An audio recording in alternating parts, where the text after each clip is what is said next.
I feel robbed. Hi, and welcome back to my next stream. I'm Chaos to the power of 10. And we will continue with Beacon Pines after I explain this one. I have given you the first and the daily bind. Okay? You have the count. It was just not sent into stream. I didn't know that I have to open the bot to have them work. And I dislike that, to be honest. I thought it is like Tangia that is in the background the whole time the moment you start streaming. Instead of, hey, you have to open this like the throwing system. You know? You're still first, you still have your daily bind, you'd still have the weighted blanket, okay? You're fine. But I have set it up, so, I did something. I can share my weighted blanket. I'm already happy if you have like 250 weighted blankets on you. That would be interesting. Oh, yeah, and I need to add the nuggies to first and second. Then in the next step. Until then, yes. One nuggie and the other nuggie. Thank you for first and second. Where am I? In the game. There. Get 100 weighted blankets. Half. Yeah, that's why I'm asking, are you okay? Do you need to remove some of the blanket? If the game is too loud, please tell me. I wasn't able to, like... It even looks a little bit too quiet. Oh, yeah. Oh, this one. So, this one is a story game where you get actions, tokens, and then you put these action tokens into text spaces in the storybook. And based on that, the story changes. And then you have to try all the different possibilities to hopefully get to a good ending. As far as I remember, we visited the cat girl, I don't know anymore how she's called, made new friends, basically. Therefore came late to Rolo. And now we are bickering about, oh, you are not my friend. I have waited for you. I have looked by your parents' house for you. And yeah. Rolo, are you still there? I'm sorry, Rolo isn't accepting visitors at the moment. Come back, never. Luca had only ever heard him speak in this stiff yet gentle tone a few times. And it always meant one thing. You're upset. Oh, what makes you say that? Maybe because my best friend abandoned me for no reason. I didn't abandon you. I'm just a little late. Rolo scoffed. The rain held me up. It was pouring down like heck. Liar! You weren't even home. What? The storm got bad and I got worried, so I went looking for you. Imagine my surprise when I made it to your house. And you weren't there. I hadn't made it back yet. I'm not a fool, Luca. It doesn't take all day to deliver some jam. No, that storm rolled in out of nowhere, and I got us stuck after dinner at Beck's. Lucas stumbled on his words, knowing he'd said too much. Beck? Dinner? What the heck is a Beck? She's a new kid in town. She's actually kinda cool. You would like her? She needed help convincing her parents that she has made new friends. New friends. I spent all day waiting for you. And you were off making new friends? It's not like that, Rolo. You know, while I was waiting I made some upgrades to mission control. It was gonna be a surprise. But you took so long, the storm knocked it all down. Well, I am not responsible for the storm. Just like you knocked down our friendship. What does that even mean? Luca became instinctively angry in response. Both boys were now shouting across the distance. It means you're a bad friend. You don't care about me. Of course I care. Care, you ass. I knew I would get in trouble waiting so late for you. But I kept my word. 'Cause that's what friends do. Oh wow, what a noble sacrifice you made. Easy for you to say. Your grand doesn't even care. You can stay out as long as you want. And you wouldn't even get in trouble. Seriously? You're acting like I chose this. If this is what you think, then maybe you're the bad friend. His tone changed to a calm, yet more intense anger. Maybe pass, right? Storms bring more than water. This one brought out the real Luca. Stop quoting your past nonsense like it means anything. Yeah, well, at least my pa is still around. The words hung in the cold night air. Our pa is dead. Rolo's stomach dropped, knowing he'd crossed a line. But it was too late. Luca, Good night, Rolo. And goodbye. Dang it.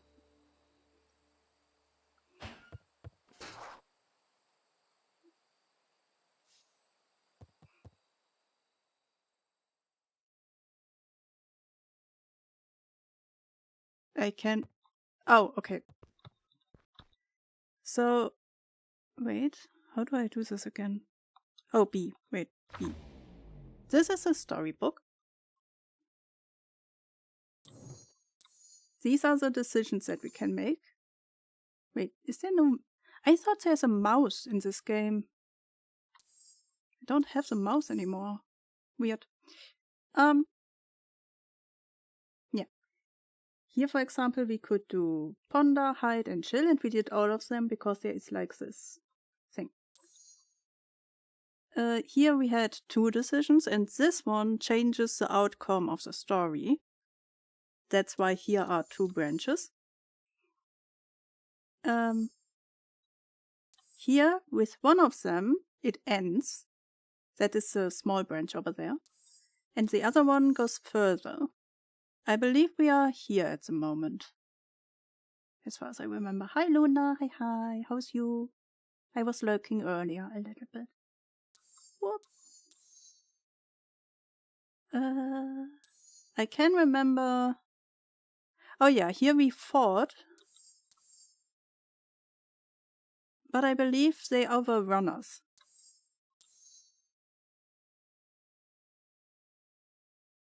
So this is the small branch over here. There, this one.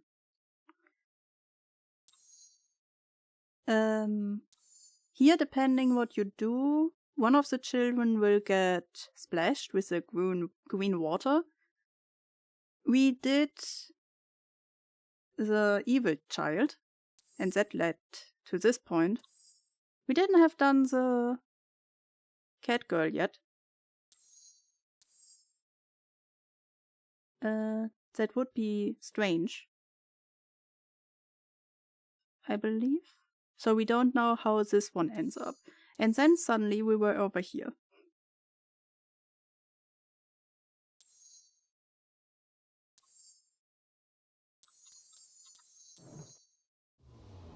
It's a little bit all over the place. Thank you, Harkness. I can also remember that our granny is in a secret group trying to stop the evil to happen. If Rolo thinks I'm still going to the festival with him, he can shove it. Okay, but we also don't go to bed. Luca dug through his old stuff, not even sure what he was looking for. Okay, yes, I made banana bread today. Would you like some? I never had banana bread. Since Dream Daddy, I wanted to try banana bread. But I never got to it. Chaos, I got an iPad today. Why? Why an iPad? I have the feeling it could be work related. But you can for sure send pictures of the banana bread into Discord. My banana bread is delicious and I add cinnamon to it. I wanted... Oh yeah, cinnamon. You remind me. I want cinnamon rolls. I need to... Cinnamon rolls. Cinnamon rolls. I keep forgetting everything. Instead, I made sweet lasagna today. Tiramisu. Somehow tiramisu is getting kicked out of my brain and the only way to describe it is sweet lasagna. Okay. I made it. Then I make them in like jars instead of like a full lasagna so that I can eat it in parts. Meanwhile, the rest stays cold. And when I like was finished with one jar and half through a second jar, I remembered that I forgot to add the cream stuff. So basically, I just had egg white, egg yellow, and sugar mixed together, but forgot the stuff that makes it into tiramisu, basically. How do you call it again? Mascarpone. I forgot the mascarpone. So I disassembled all of it again. That was a mess. Just to mix in the mascarpone. To reassemble some of it. I mean, in the end, when we eat everything, it will all mix together in the end anyway.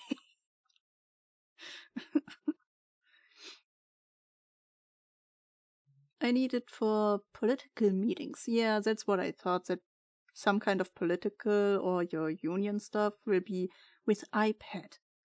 Most likely because I believe they are made for like work environments more, right? As far as I can remember. iPads are the ones that you use for work, while the other ones are more like game and fun. I can send you my recipe for banana bread. First I need to bake bacon cheese bread because Elle wanted me to do so. After that, I can try banana bread. Even though, to be honest, I do not really like bananas.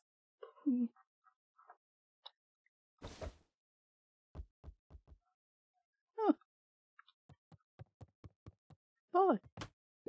Oi. Rolo. What a jerk. Oh. Call me a bad friend. Ooh, I'm Rolo. Look at me and my amazing family. Likes a ball. Whee!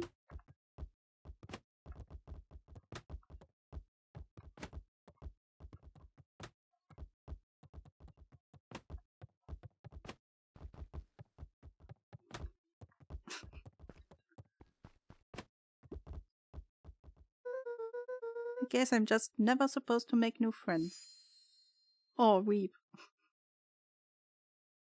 Mascarpone is delicious. My mom mixed it with some confectionery, powdered sugar, and would stuff chocolate-covered strawberries with it. How do you stuff strawberries? Strawberries don't really have anything... How do you hole them out? Like, make a hole into it so that you can stuff it. It sounds grand, but it sounds like something you have a specific skill for. Hollow out the top inside. Yeah, you see, I cannot imagine it without the strawberry falling apart. I could, if I wanted to, write fan fiction on the iPad. Yay! We are free to use them for personal use too. Yeah, but they will look, for sure. I'm quite sure. she would make them on holidays. I guess. Yeah, that sounds like something you do, first of all, only on holidays, and second, on days where you have a lot of time. Oh, Luca? Gran cooed gently from the Oh, hallway. Luca. You slept straight through breakfast. Luca, are you alright? I'm fine. Just don't feel like getting up yet. Okay, I will leave this oatmeal by the door. I've gotta run out and take care of some things. Granny, did you even sleep? In your bed? I will be back later to check in. Sure. Luca just wanted to be alone. He waited to hear the sound of the front door closing. Click. Probably, I will keep it PG. I bet Rollo's still gonna go to the festival. He's gonna be miserable.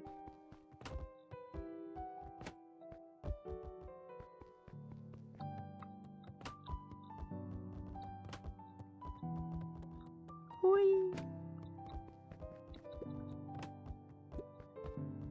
Luca dozed off again. Luca! I see you didn't eat your oatmeal. Wasn't hungry. Well, just in case you get hungry, I will leave a sandwich here too.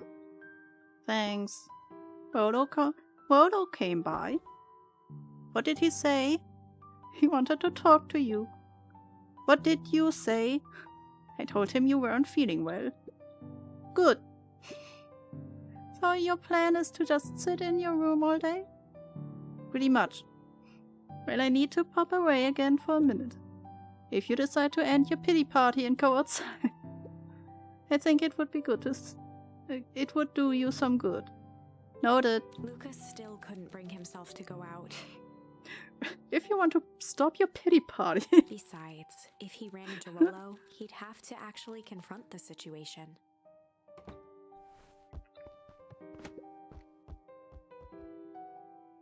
There's never anything interesting at a festival anyway. Oh, kick the ball up there, okay. Is there our, friendship book or something? Is that even a thing anymore? Friendship books? You know? Okay, back in the day. When television was already colorful, there was this friendship book that you would bring sometimes to school. Then you give it to your friends, and they blew a picture of them in there and write down their name and their address and their hobbies, what they like and dislike, and maybe a note for you. They would all write this in there, and it was really beautiful because they also put in stickers, and stickers was grand. If they have put down stickers in any capacity, like smelly stickers, hey! The game said you take too long. You knew they are serious. They are serious friends. They will stick around. Ooh, or bubble stickers. 3D stickers. Ooh.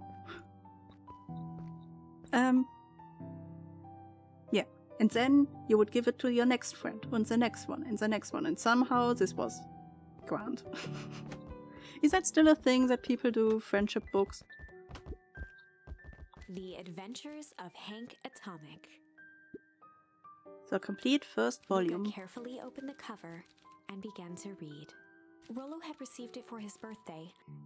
A special hardcover edition with behind-the-scenes commentary and bonus art. Rollo cherished it, but asked that Luca keep it at his house. Luca wasn't sure if it was because Rollo didn't trust himself with it, didn't trust his sister around it, or just wanted an excuse to come hang out at Luca's more often. Whatever the reason, Luca didn't mind, but it had stayed right there where Rollo had stashed it ever since. Now, at the foot of his bed, Luca lost himself in the pages.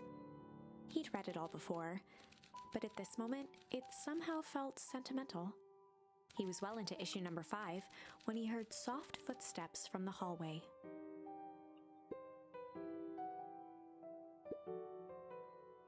Luca, another little friend came to see you. A girl named Beck Medville. Meodville? She said you met yesterday. What did she say? Is she here? She was just dropping by. I told her you weren't taking visitors today. Oh. She seems nice. Yeah. You had a fight with Rolo, didn't you? Can I come in? Maybe later. Alright then. I will leave dinner on the kitchen table, in case you want a bite before bedtime. Without realizing it, Luca had pouted away the entire afternoon. He once again felt the weight of it all, and allowed his weary eyes to close. Luca stood in a vast black expanse. He looked up at his father standing beside him. Walt was working a straw at the bottom of a fountain glass, trying to collect the last bits of milkshake. Dad, where are we? Taking a final loud gurgling sip, his father peered up from the glass. He jangled the straw playfully with a warm smile, then lifted the empty glass as if to point into the darkness. The source. We are in the source? Luca's eyes followed his father's gesture. In an instant, he was sitting in front of a blazing campfire. Across from him sat a large figure in a yellow hazmat suit. The guy that murdered us. Maybe. The figure's voice was a scratchy echo. Well, if it isn't the man of the hour, make yourself comfortable. Luca held his shivering hands over the flame to warm himself. It doesn't work that way here. Their yellow-gloved hand pointed to the base of the flame. It's a cold flame, see? Luca peered at the base of the fire. It wasn't wood that was burning. It was Beacon Pines itself. In a cold fire? Tiny buildings, freezing and crumbling as they were consumed by flame. Luca could see small shadows moving in the burning city. People. Oh. Luca leapt to his feet. We've got to help them! The figure gave a dismissive wave of their hand. Why waste energy helping people who can't even help themselves? Is it God? The figure bent down to examine the panicked crowd as they desperately tried to stop the flames. They only care about what's right in front of them. Not like us. Luca's voice was a trembling whisper. Us? The figure slowly stood up, grabbing its helmet with both hands. With a jolt and a twist, the suit emitted a gasp. A cloud of torpid mist escaped, slowly revealing the face within. Luca's own face looked back at him. Nah. That guy that dragged us into the factory was way bigger than us, okay? Older, worn, Oh. distant. Future, present, and past, maybe? The sensation was oddly familiar, as if he'd caught his own reflection by surprise in the mirror. The doppelganger smiled. I tried to help once. He gestured towards his face. And all it got me was this. Lucas staggered back. Don't tell me this is another time travel thing. I found an old pic of the strawberries on my mom's Facebook and posted it on Discord for you. Thank you very much. Then I can maybe imagine it better. You aren't me. Luca felt a hand catch his shoulder. His father was there again, beside him. Every choice sets us on a path. This is the end of one of your paths, son. Luca watched his older self shake its head ruefully, its face twisting into a cruel grin. Welp, Dad, if you wanted him to see this, far be it from me to disappoint. Luca watched in shock as the figure took a confident step forward and plunged into the flames. In a flash of cold light, he was gone. Oh, so one of the endings is Beacon Pines being destroyed and we are working for the company? Like evil? What does all of this mean? Luca felt a reassuring squeeze on his shoulder. Just remember, why we choose matters just as much as what we choose. Why we choose matters just as much as what we choose. What? Oh, okay. Choose matters.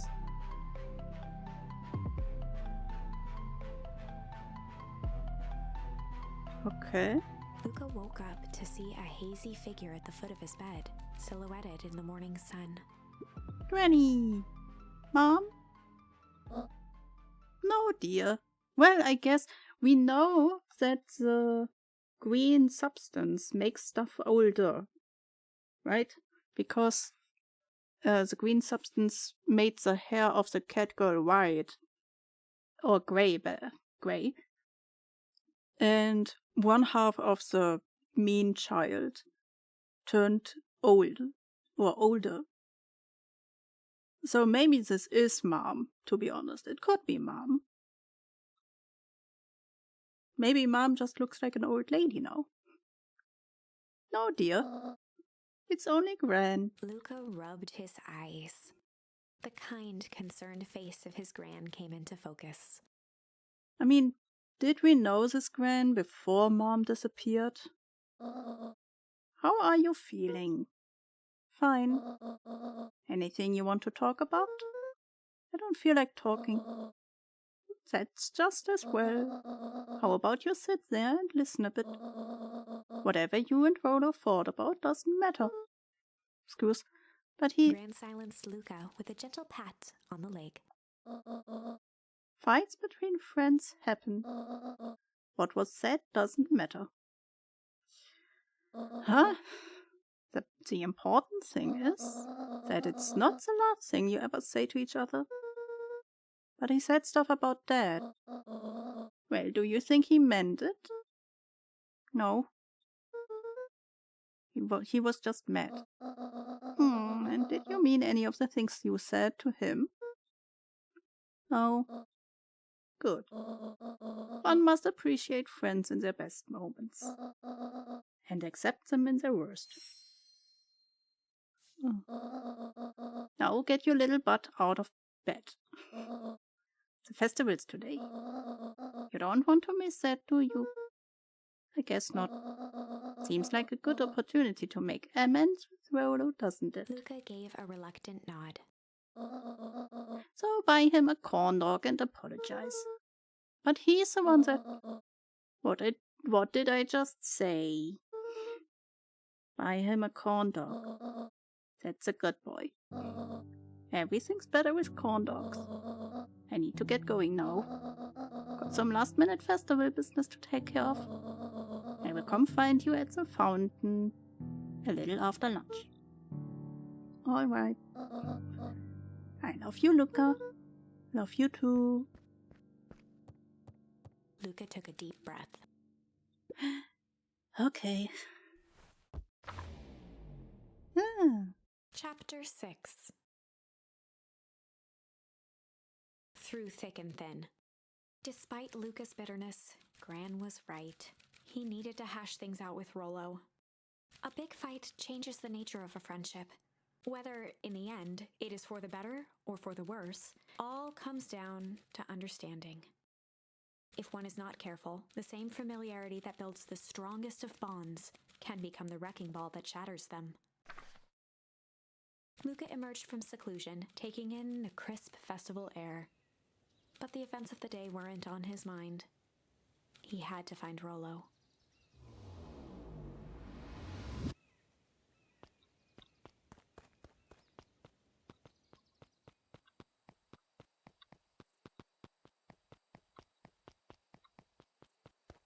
It's interesting that we still can come here, but there's nothing to do. I would have guessed like every chapter you can do something here.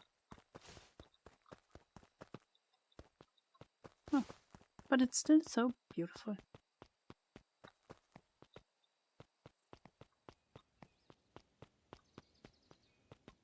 Well, oh. There you are. Luca. Rolo wanted me to tell you something. What is it? Roxy rolled her eyes, shaking her head. A space adventure, though you needn't buy it. What? If ye be brave, go somewhere quiet. Roxy, I don't... It's a riddle, Luca. My goofy little brother wants you to find him. Luca looked down and kicked at the dirt. Look, I know you two had a fight. The only thing more annoying than my little brother is my little brother without his best friend. So I'm doing him this one favor. Now I need one favor from you. Whatever it is that went down between you two, squash it.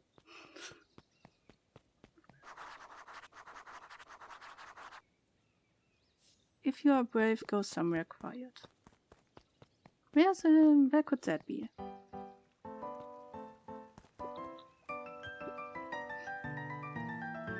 Unique New York. Oh god, okay. He is preparing for a speech. Unique New York. Unique New York. Huh? Oh, don't mind me. Just warming up for my big ceremony Mr. speech. Kerr pointed to his grinning mouth. Gotta limber up the old gap box. You nervous? Oh, heavens no. Well, break a leg. Give me that spirit foot. Unique New York. Unique New York. Unique New York. I know that bigger streamers and I guess also YouTubers warm their voices up, especially since you talk for hours. I don't. Not yet. Maybe I should. How does the beetle hunt? How goes... Pretty rotten. I haven't seen so much as an excuvier. And it's not just the beetles. This morning I couldn't find any critters at all. It's like everything that buzzes or skitters just packed up and left. I'm sure they are out there somewhere. Maybe all the commotion of the festival just spooked them. Yeah, maybe that's it. Welcome to our festival. Don't forget to come back later for Mr. Kerr's speech. And the Perennial Harvest Festival sign reveal?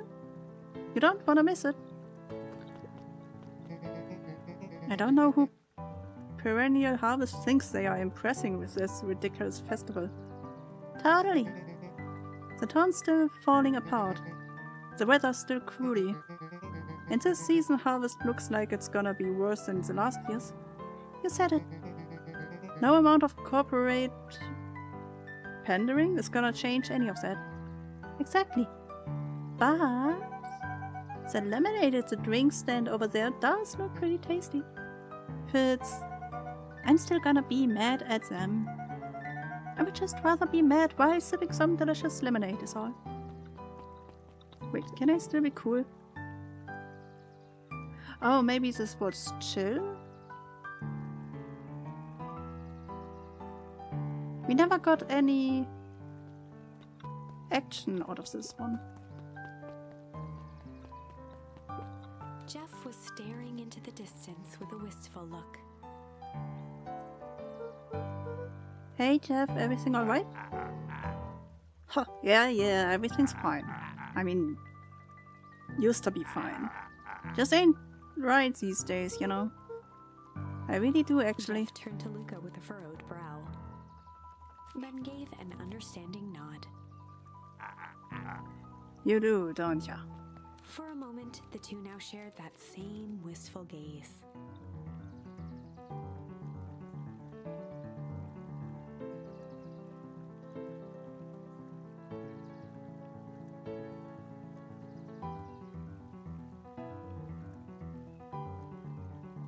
Is that not an action? I would have guessed this is an action that I will get. Well, fine. Haha, every single time. Yep. Oh, pretty. Wait for it. Unexplained sound once again today. Noted. Like clockwork. What a bunch of drones. Haha. That is the evil child that we shoved into the, water. Hi. A most welcome of welcomes. Would you like to share your thoughts? We always strive to improve. Nope.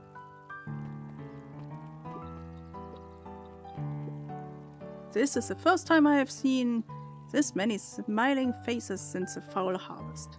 I had my doubts about perennial harvest, but I must admit they do put on a nice party. Oh, future woman. Wow. Doesn't tell me the future today? Oh, weird.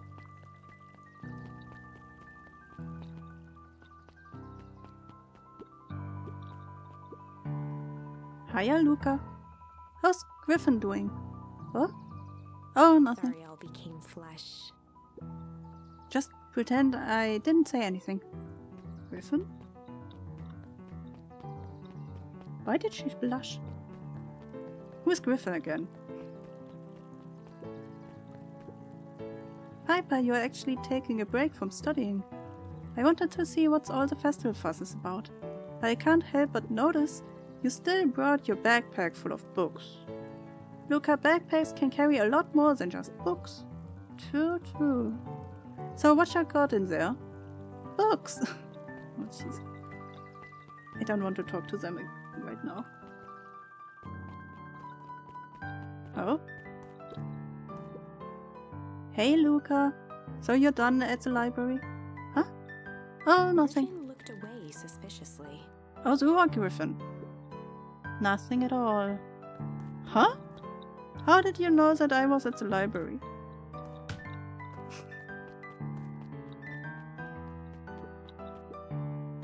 Luca, did you know that Beacon Pines is actually unincorporated?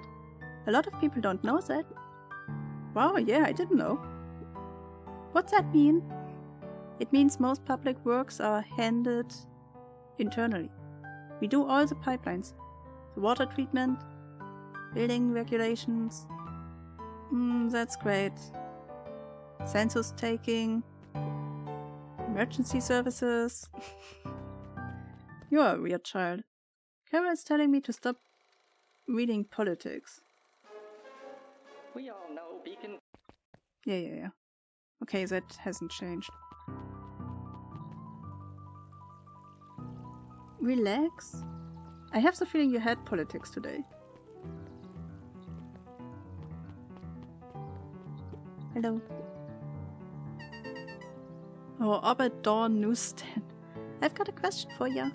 What do you think this whole festival is for? The way I figured it, perennial harvest is trying to win over the town. Like a bribe, but with balloons. Cynical, I like where your head's at. That's what I assumed at first too, until I eavesdropped on a couple of gossip clipboards. What if I told you that this whole thing is really a special shindig for a super secret guest of honor? A special guest? Who? I haven't dug that deep yet, but whoever it is, PH thinks they are a big deal. Huh. Oh, locked. Okay, fine.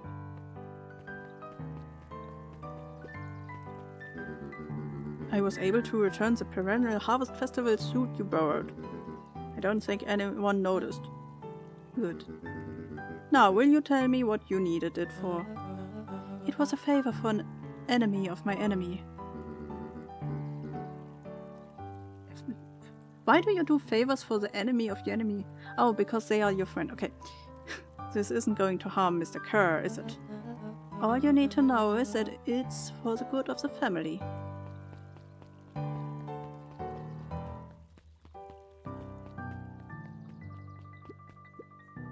The library, somewhere quiet.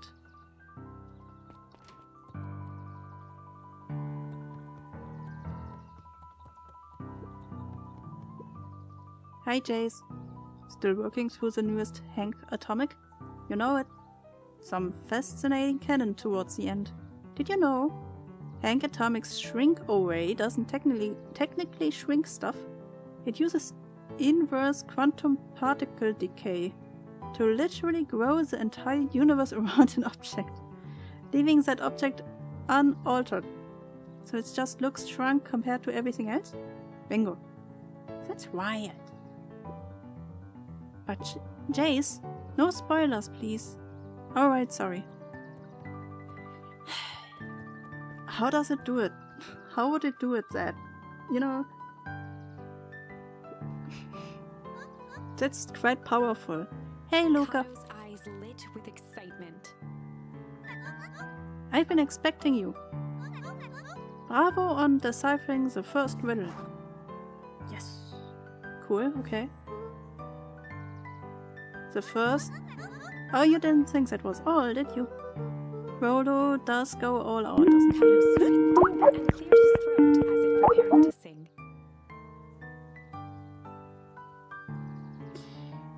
Thank you, Hogness. Every time I have a small heart attack.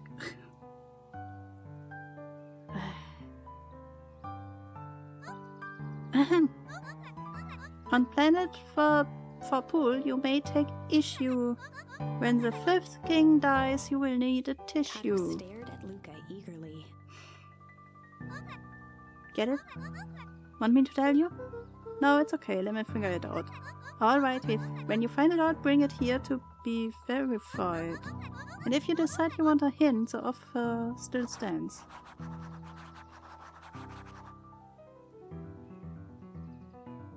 So we need to find a specific book? If I'm ever sitting here and tell you I have a heart attack, a real one, I mean, I will need help. How about I do a safe word for that? I need to think about one. On planet Purple, you may take issue. When the fifth king dies, you will need a tissue. Banana. There were rarely any actual, simply a variety of existing content rotated into the front display each week. Luca grabbed the 5 pillars of success from the shelf. Or just grab a different one. Luca grabbed The Issue with Self-Help, a helpful guide, from the shelf. Issue. Do I have to? Let's see what we have here. The issue with self-help, a helpful guide. Nope, I'm afraid that's not the correct book. Wait, I don't want to see. Shut it.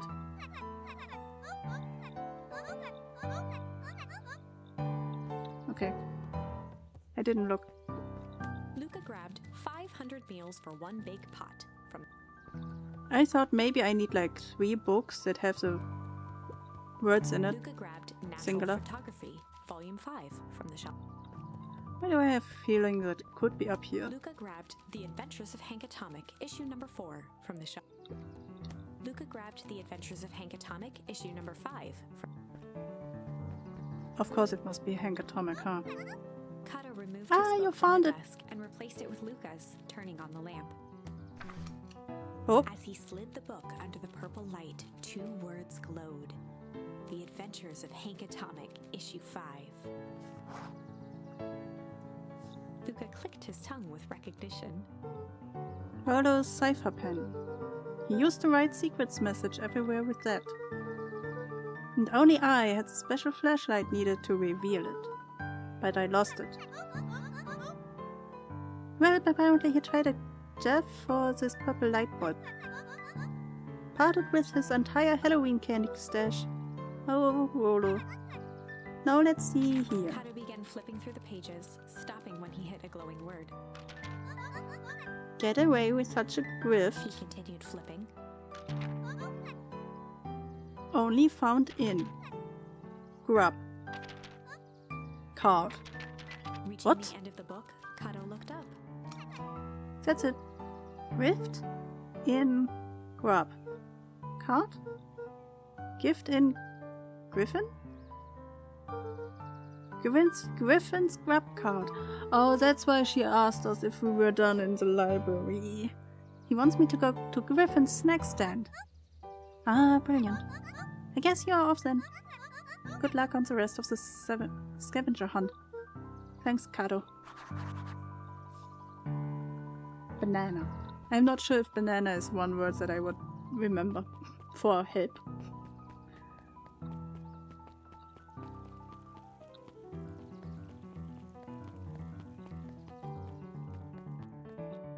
Hey you! I need your card. Hey Griffin! Did Rollo Before come? Luca could finish his sentence, Griffin handed him a corn dog. Oh, that's it? Bought and paid for, enjoy. I thought there was supposed to be a riddle or something. Luca shrugged, taking a sizable bite out of the corn dog. Ugh! It's cold! Oh yeah, that's been sitting here for a while. Rollo wanted me to be sure to give you that one specifically. Well, that's just... Luca tongued at his cheeks, feeling something rough between his teeth. He reached into his mouth and pulled out a slip of paper. Oh, come He on. shook off the bits of corn dog to read the slip. A pickup when you need some pep. Near the fountain up the Luca step. finished off the remainder of the corn dog. This is getting to be a whole thing.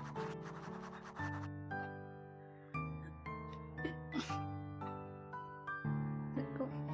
Pick up when you need some pep. Near the fountain up the step. Okay, near the fountain. Up the step. When I need a pep. Oh, that's why you asked me how was Griffin. She knew that I needed to go to Griffin before I came to her. There you are, Luca. There's no way I'm actually doing this.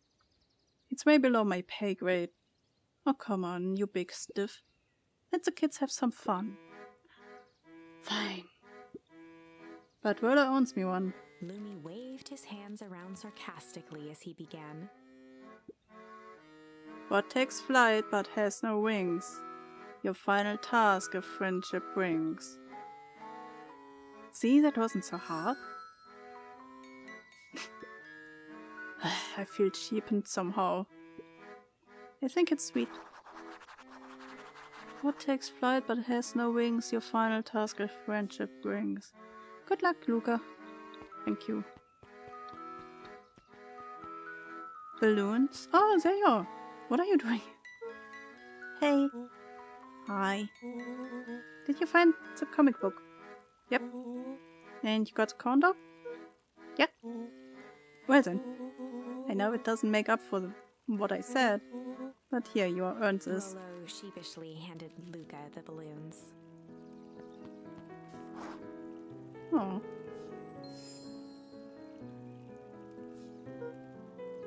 Thanks. You didn't have to go to all this trouble. I'm sorry I got so mad. Dang it, you were supposed to let me apologize first. Oh, sorry. No, you have apologized twice before me. Just let me do this. Luca, I'm really sorry. With everything that happened with your mom and all. I've always wanted to be there for you. Be a good friend, you know. When you said you were hanging out with someone else, I kind of freaked out. Rollo.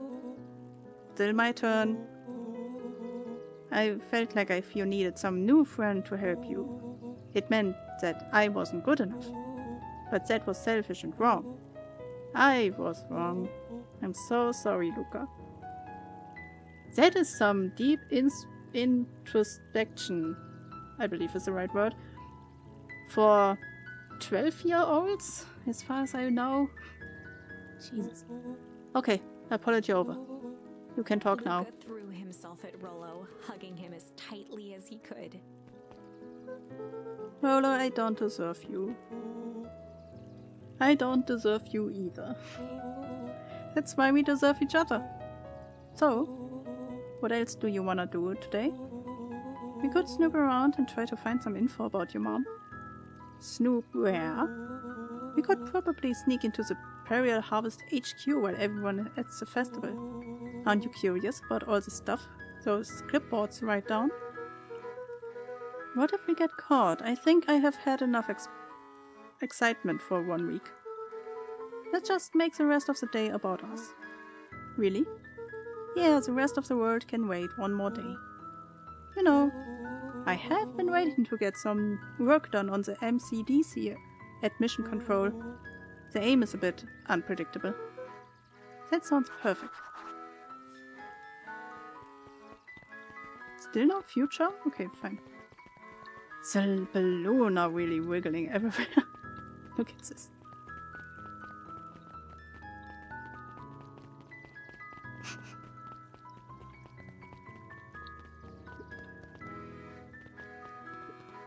Wait, I need to look if I can have more stuff. No. Luca Sad. gently but first. What do I do with all the actions? Could it mean that I need to replay some of this multiple times? Oh, I almost forgot. I ran into your gran this morning. She asked me to give you this. Rolo handed Luca an unopened letter. Uh-oh. I will wait for you inside if you want to read it now. A letter? Luca, some things are going to happen that might be difficult for you to understand. If I am honest, I hardly understand them myself. But whatever happens, I need you to know that I love you. Uh-oh. Is Granny supposed to disappear None too? of this is fair to you. You have already lost so much. We both have. I wish there was a simpler way forward. But if there is, I haven't thought of it. God knows I've tried. Everything I've done, I did for you. I hope someday you can accept that. Love, Gran. I love you too, Gran. Luca folded the paper into his pocket and headed up the ladder. Does he not notice that this might be a goodbye letter? What's up with the letter? Anything you want to talk about? Maybe later. Sure, whenever you want. You know, you really didn't have to go to all that trouble just to apologize. I know, but we would have been looking forward to the festival for weeks. After I ruined everything with my big mouth, this was the best way to make sure you still had a good time without me. Rolo. Luca was at a loss for words, but that was fine. Words aren't always necessary. The festival seemed nice. Was it nice? We can still go. Nah, this is fine. Well, there's always next year. Sadly, this was untrue. Careful with the spoilers. A distant rumble shook the treehouse. Oh, something exploded. Huh? What was that? Oh man, we missed a firework. It was not fireworks. The firewood would not rumble your It was treehouse. something the boys couldn't possibly comprehend. Something as old and cruel as time itself.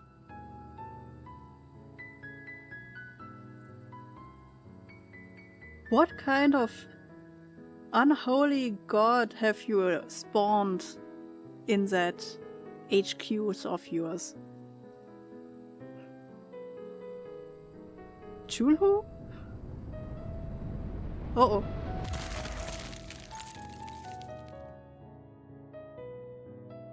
The big chill. A shockwave of cold tore through the room. A bitter, unfathomable chill. Before they could react, it encased them in ice. Two boys, reunited by friendship, only to be cruelly separated by a malevolence beyond reason. And so, our story ends on this melancholy scene, in a silent treehouse turned statuary. In a town brought low by its secrets, sits a pair of friends, alone, together, for the rest of time. The end. No, that can't be the ending. I won't accept it, and I hope you won't either. There are more endings, more possibilities. I can feel it. We are just going to have to sort through them all until we find the one that fits. I have the feeling she slowly loses her mind. I mean, yes, you are correct. There are different endings here.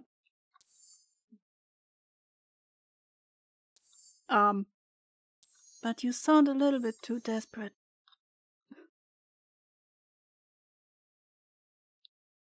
Also, what happened? Something exploded, I guess, in the factory, the science factory, and suddenly an ice time broke loose. Like the dream we had with the fire that froze everything. I have one more thing on this side, then we can switch the tree side again. Okay, so we were guests at Beck's house? Yeah, Beck, I believe. And we just leave. She said, "Oh, I will come with you." But it starts raining. Last time we used rumble, now we say break. Luca began to respond, but the sky answered for him as the clouds above began to break, revealing patches of star-filled summer night. Oh, I Moonlight thought filtered break. down, shimmering in the treetops. So good weather. That means we doesn't get stuck and maybe be at a reasonable time at Rolo's? I thought break means like starting to, rain. Ads in 5 minutes. Sure, you can meet Rolo. Oh, that way they meet. You're not going home? No, I promised Rolo I would tell him about. Luca stopped himself mid-sentence. Promise you would tell him what? Spit it out, Bob. We are thick and as thieves now. If there's a juicy secret you have got to tell me. Okay. You can come to the treehouse and I will tell you both what happened. Heck yeah. Wait, how do you know where my treehouse is? Skulking by the gate. So you're telling me there's nothing mysterious or creepy about this place? It's mostly boring and empty. I refuse to believe that. Big spiked gate. Looming mansion. Rich, reclusive owners. It even smells shady. Beck grabbed the wrought iron bars and shook the gate. Mark my words, you decadent nightmare house. You will reveal your secrets to me. Oh.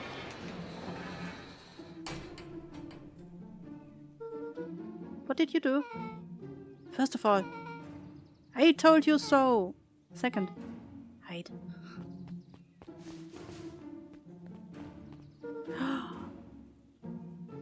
Is that...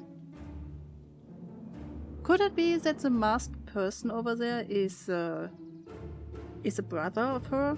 The town's politic guy? How do you call it again? The leader of the town. That's Harris Valentine. Who said she's talking to? Shh. I expect you to return that suit in working order. Oh, she said I gave the suit to the enemy of my enemy. Of course. As long as everything proceeds as planned, there's nothing to worry about. The only thing I'm worried about is what's rightfully mine. If that means making some unsavory alliances, so be it. I couldn't agree more. There come a time to suspect hostilities. Suspend. I will deal with our common threat. Now this is what I was talking Beck's about. voice was an excited whisper. Proper shady stuff. Someone in the suits like that tried to grab me yesterday. Seriously? Shh. You do understand that when this all inevitably fails, I will deny everything. I wouldn't expect any less of you. You just worry about your part in this and let me handle the rest. I can't wait to see the look on the rubber Kerr's face. Rube? Kerr's face? Yes, the truth will come to light. I'm still surprised you are so comfortable with the potential collateral damage. If there's one thing I have learned, it's that change is painful. Wow, I was expecting shady. But that's just flat out supervillain talk. If you don't mind me asking, why? Why are you doing all of The this? mysterious figure retracted their mask, hair pushing out from all corners. Is it Granny? It is Granny! Family? A chill ran down Luca's spine, his vision blurred. Wait, is... So Granny borrowed the suit to go into the laboratory, I guess. Maybe to plant a bomb? To stop the evil clones people to do their stuff? And I'm quite sure that Granny is Mom. To be honest. At some point, no. Beck stifled a sharp wince, and Luca looked down to see himself wrenching her hand. An answer I can certainly respect. Gran tousled her hair back under the face mask.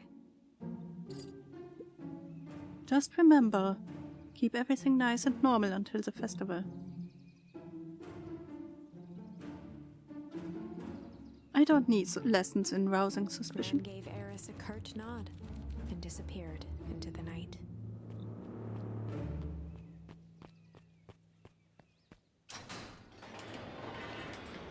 Granny's a terrorist. Chapter 5. What big ears you have.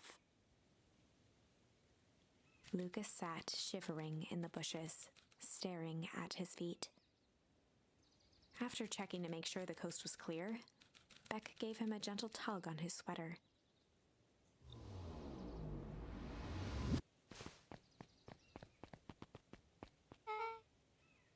What's wrong? You look like you have seen a ghost. Why were you so scared of that old lady in the hazmat suit? That's my gran. That was your gran. Yeah. Okay, well. I'm sure there's a perfect reasonable explanation for all of this. Let's just get to the treehouse and figure things out there. And the ads should be running for the next 3 minutes. So please get your hydration. Whatever you drink. Get blankets. Oh, maybe you want your daily bind. It's a new redeem. It means you get a weighted blanket for the stream. I just finished reading Politics. Ugh. Oh no. Why? I still don't know. This one is new also, so I don't know. I guess it is a sweet sound. Not like... Is there a way to say uwu in ara ara sound? Is that even possible?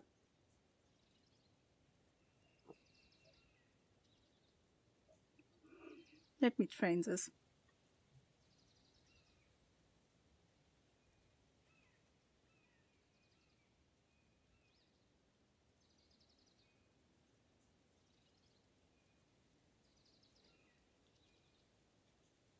If you have any, sure, why not?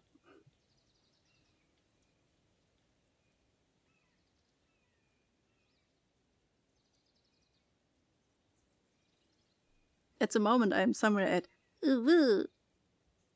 I don't know if that is correct. And yes, that was your uwu. Take it.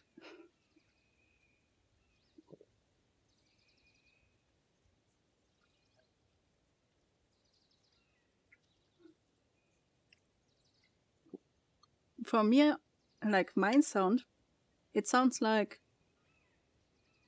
How do you call these things again? The little nightmare critters that you could buy as...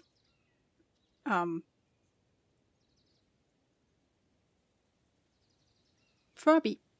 It sounded like Furby.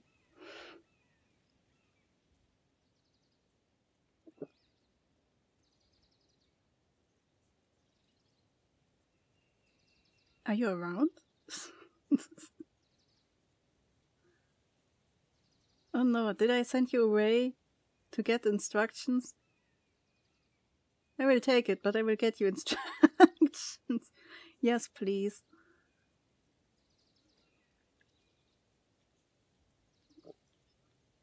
So unhappy with my uwu.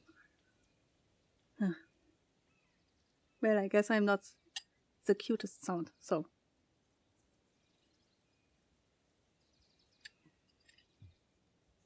Makes sense. 2, 1. Welcome back from ads. Let's get to the treehouse and figure things out there. Leads the way.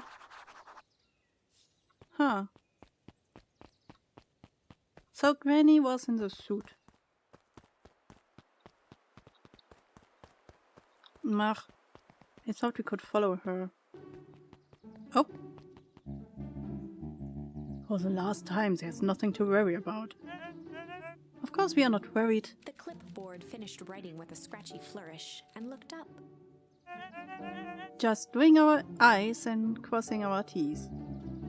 Well, maybe try minding your P's and Q's. Mr. Nuncreed, arms crossed over his paunch, gave an exhausted sigh. If there's anything you need knowing, you will know it. Absolutely. If you just sign here acknowledging everything is accurate, we will be out of your hair in a flash. Oh, for the love of...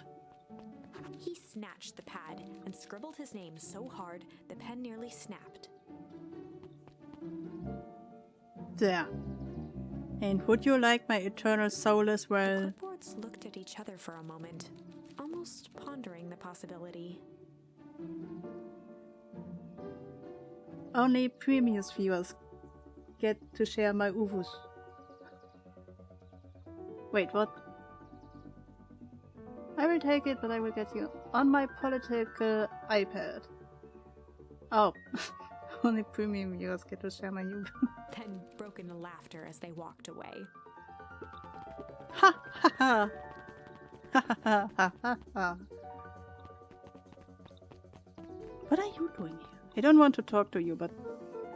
Hi, Mr. Nuncreed. Luca, let me give you some advice. The next time someone you don't know asks to hear your thoughts, give him a good hard bob right in the kisser.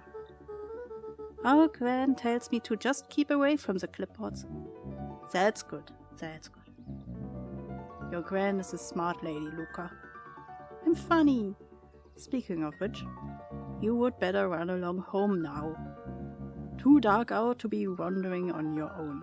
What do you mean on my own? I have a friend with me. You need new glasses, old man. Oh. What are all of you doing here? Ha. The answers you seek will be revealed to you in due time. The question is, the figure intoned, are you prepared to live with the truth? Oh. Another day, another dollar. See ya tomorrow, Z. Have you noticed how all the perennial harvest folks order the same drink? Decaf cappuccino with extra foam. Why? I don't know. Just thought it's a little odd. Pretty weird, for sure. Well, the customer's always right. See you bright and early tomorrow. I can't wait.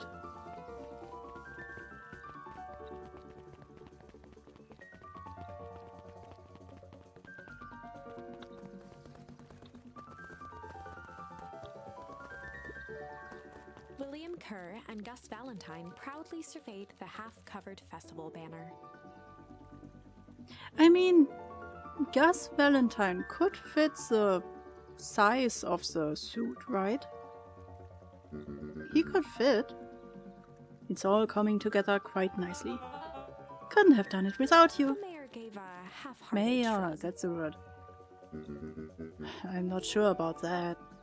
Nonsense. That reminds me, I wasn't able to thank your sister for her contributions. Yes, she has been indisposed of late. She doesn't much like me, does she? Oh no, that's not it at all. She's just been busy. Of course. Regardless, I would be forever grateful if you could pass my thanks on to her.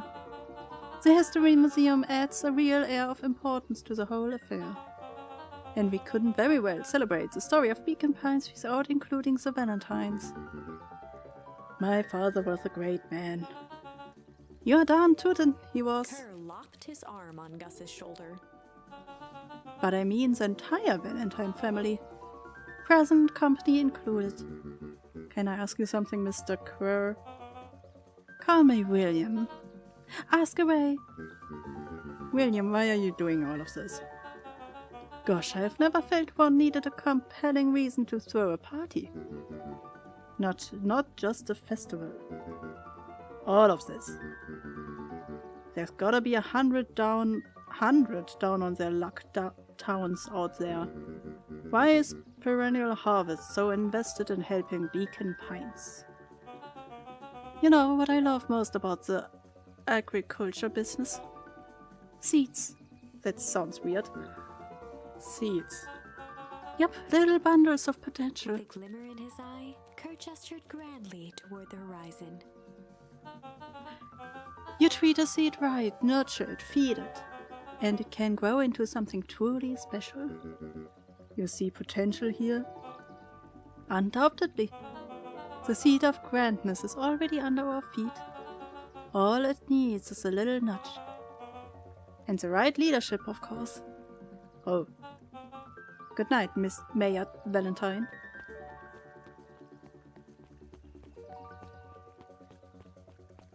He's weird. He's sneezy. Squeezy? Sleazy. There we go. He's weird. I don't like him. Oh, this is nice. Yeah, the treehouse is just a little further on from here. So what's your buddy Rolo like? Rolo? He's Rolo. Not particularly helpful. Sorry, I've just never thought about it. Lots of energy. He's funny even when he's not trying to be. Things have been tough for his family since the fall harvest. It's about damn time you tell me what this fall harvest thing is. It's kinda a long story. Hit me with the highlights. Okay. There used to be a fertilizer company here called Valentine's. They were kind of a big deal. Ooh, a big deal fertilizer. It was a big deal to us. Their stuff really worked. Farmers loved it. So Valentine's grew and grew. Beacon Pines pretty much grew around it. Most everyone in town either worked for Sharper Valentine or used his fertilizer. Things were good. I'm sensing a bit big, but around 6 years ago, Sharper Valentine suddenly died. And something changed. Changed how? Could have been a bad batch. Maybe it was in the water or air or soil. Nobody knows. But all the crops died. And everyone blames the Valentines. The foul harvest? Yeah. Valentine's fertilizer went out of business. Half the town lost their jobs. Sheesh. The next year the crops came back, but something was different. You plant a crop, do everything right, and it's sort of a crapshoot what happens. And no one knows why? Nope. I take it Rolo's farm got the short end of the stick. Yeah, for some reason their farm was hit harder than others. That sucks. Things have gotten better since Perennial Harvest came to town. The Beacon Pines Reborn Initiative? Yeah, first thing they did was give the town a deep scrub. They even put us up in hotels, one town over for a week, while they decontaminated the groundwater. Huh. We would better get going. Wow. If you have to, remove a whole town, the people, and clean the whole underground water, that's a big leak of some kind of chemical.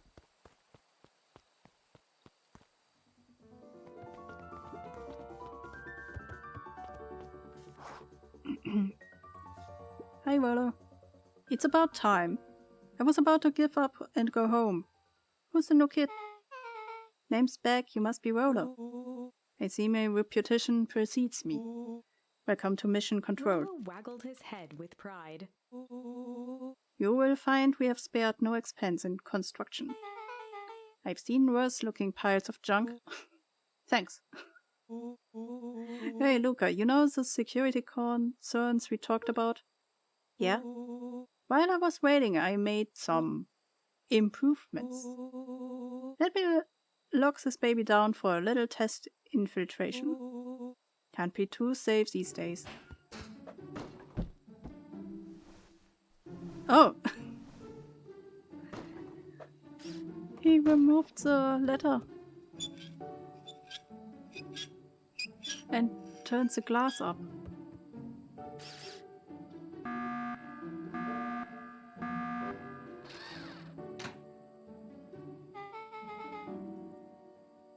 He goes all out, does he? Always. Lavish. Okay, and what does this do? Rollo.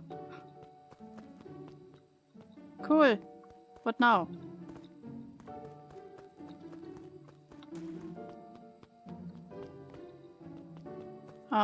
Okay, we leave. Oh. Or not? Oh. Okay.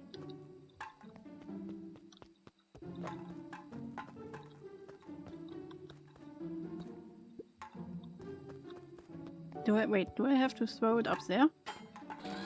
Oh, got it.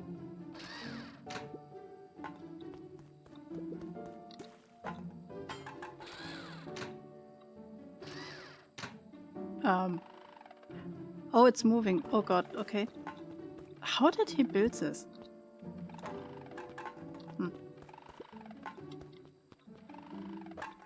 Oops.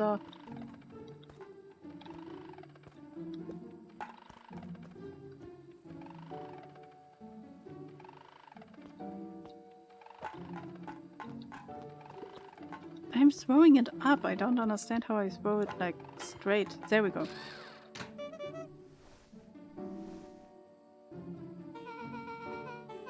Where did you guys get all this junk in the first place?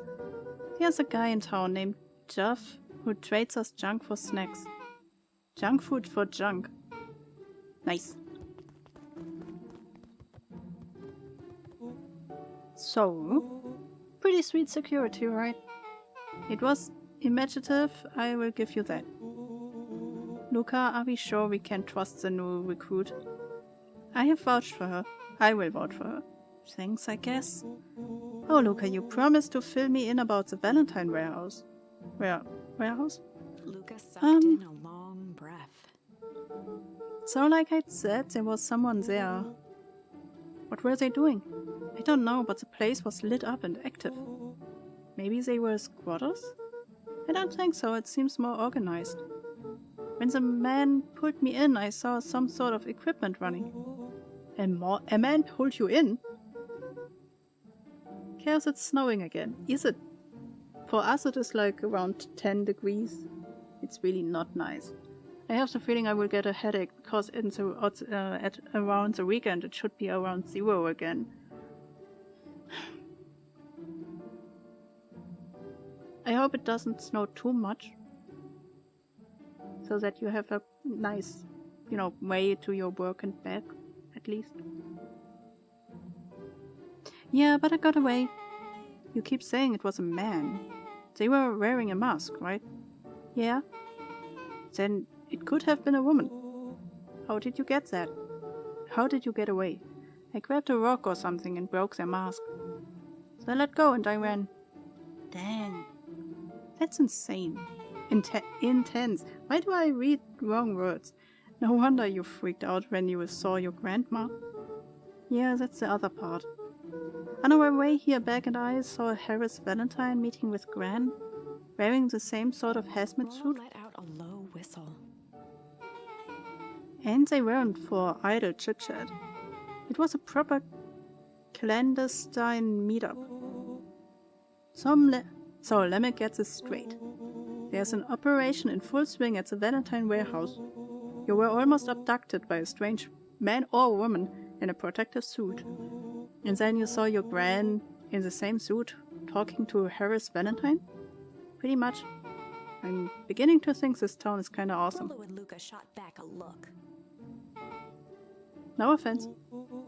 And so we can logically conclude aliens or alien zombies have infiltrated the town. It's -10 for you?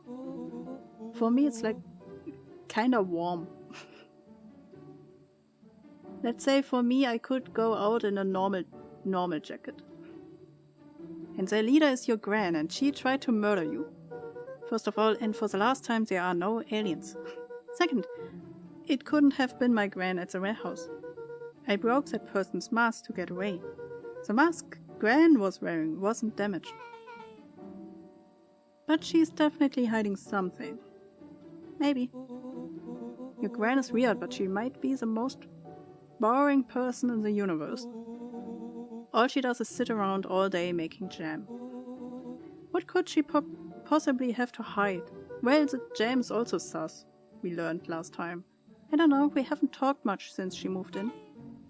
Moved in? Your Gran isn't from here? No, she came a few months back to take care of me after his mom went missing. Did you know your Gran before? Not really, no. So we didn't know our Gran. It had been years since I have seen her. Luca, don't take this the wrong way, but are we sure your Gran is on the up and up? Luca gazed out the window. What is up and up? What does it mean? But that means it could be our mom. After an accident with a green goop, making her look old. I'm just saying. It sounds like strange stuff has been happening since she showed up. We could say the same thing about your family. But you're right. Luca, your Gran is hiding something. And Pa always says folks only bury stuff worth digging up. We need to investigate your house. My Gran really is hiding something. Don't you think I would have noticed by now? That's kind of the whole point of hiding something. I guess you're right. Gran's been leaving the house for hours at a time this week. I will call you two tomorrow when the coast is clear, and we can start getting to the bottom of this. I'm always game for a good snoop. You can count on me. Oh, you can count me in. Chapter 6. Secret Lair. Oh. Summer forged ahead, but the nights only seemed to grow colder. Luca walked home slowly under the pale starlight, cautious to avoid any more surprises lurking in the shadows. Reaching home, he slipped quietly into bed, half dreading what they might discover the next day.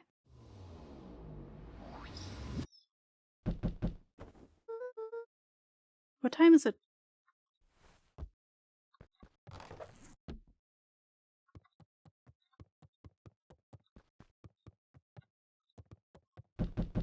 Yeah, I'm coming. Give me time. Oh. Rollo, what on earth is that? Huh? That ridiculous thing on your head. Oh, this. It helps me think. You're gonna need a lot more of those. Joke all you want. We will see who's laughing when I crack this case wide open. The coast is clear? Yeah. Whatever she's been up to this week, it's been keeping her busy most of the day. Very well. The game is afoot. Luca and Beck rolled their eyes as Rollo strutted across the room. If I were Gran, where would I hide my deepest, darkest secrets? Perhaps where you might least expect it. Rollo flung open the cabinet with confidence. In the cabinet? Aha! He coughed as a veil of dust hit his face. I think it's safe to assume anything that's dusty isn't what we are looking for. Or maybe that's what she wants you to think. Then again, Any good detective knows not to trust their first hunch. First hunches are for suckers.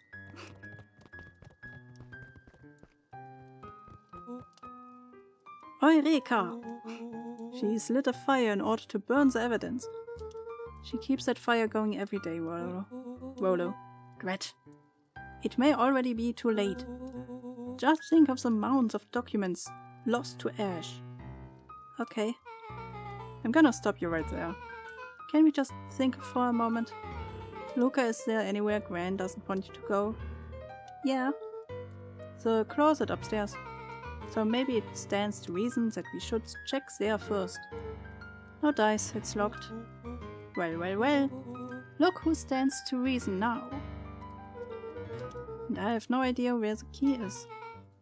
If it really is important, then she probably keeps it with her. Anywhere else? She has her berry bushes. Who has ever thought, I am going to take this important thing and huck it in a bush? True. Anything else? Maybe something out of the ordinary? Well, she is always worried I will break her fancy dishware in the kitchen.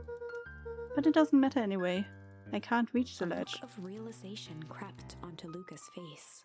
All three kids snapped to glance at each other, then sprinted in turn toward the kitchen. Oh, we will destroy her kitchenware. Not the good plates. All right, Rollo. This is your time to shine. Ah, yes. You have called upon my expert detective skills. And now I shall proceed Before with... he could finish, Luca scrambled up Rollo's back. Hey, this isn't my idea of detective work. Every squad needs a good lockpick. And every good lockpick needs a sturdy head to sit on. This is beneath my standing. Stop complaining and hold still. Got it. The three crowded around the hutch to peer in. With the glass doors opened, a perfect porcelain display gleamed in front of them. Oh boy. Their eyes searched for anything amiss. I'm worried. But the only distinct feature was its impeccability. Well, that was anticlimactic. Yeah, I don't really know what we were expecting. Like, oh hey, let me just jank on this random teacup and... Pulled on one of the teacups. It slanted forward with a hollow click. The entire hutch began to rustle and slide under its own power. Seems like your grandma has been doing some remodeling. Dude, only 2 types of people have secret layers. Evil masterminds and superheroes. So which one do we think she is? We are about to find out. Wait, I as a child here that lived here did never know of this place. She just entered this house like 6 years ago and put that there.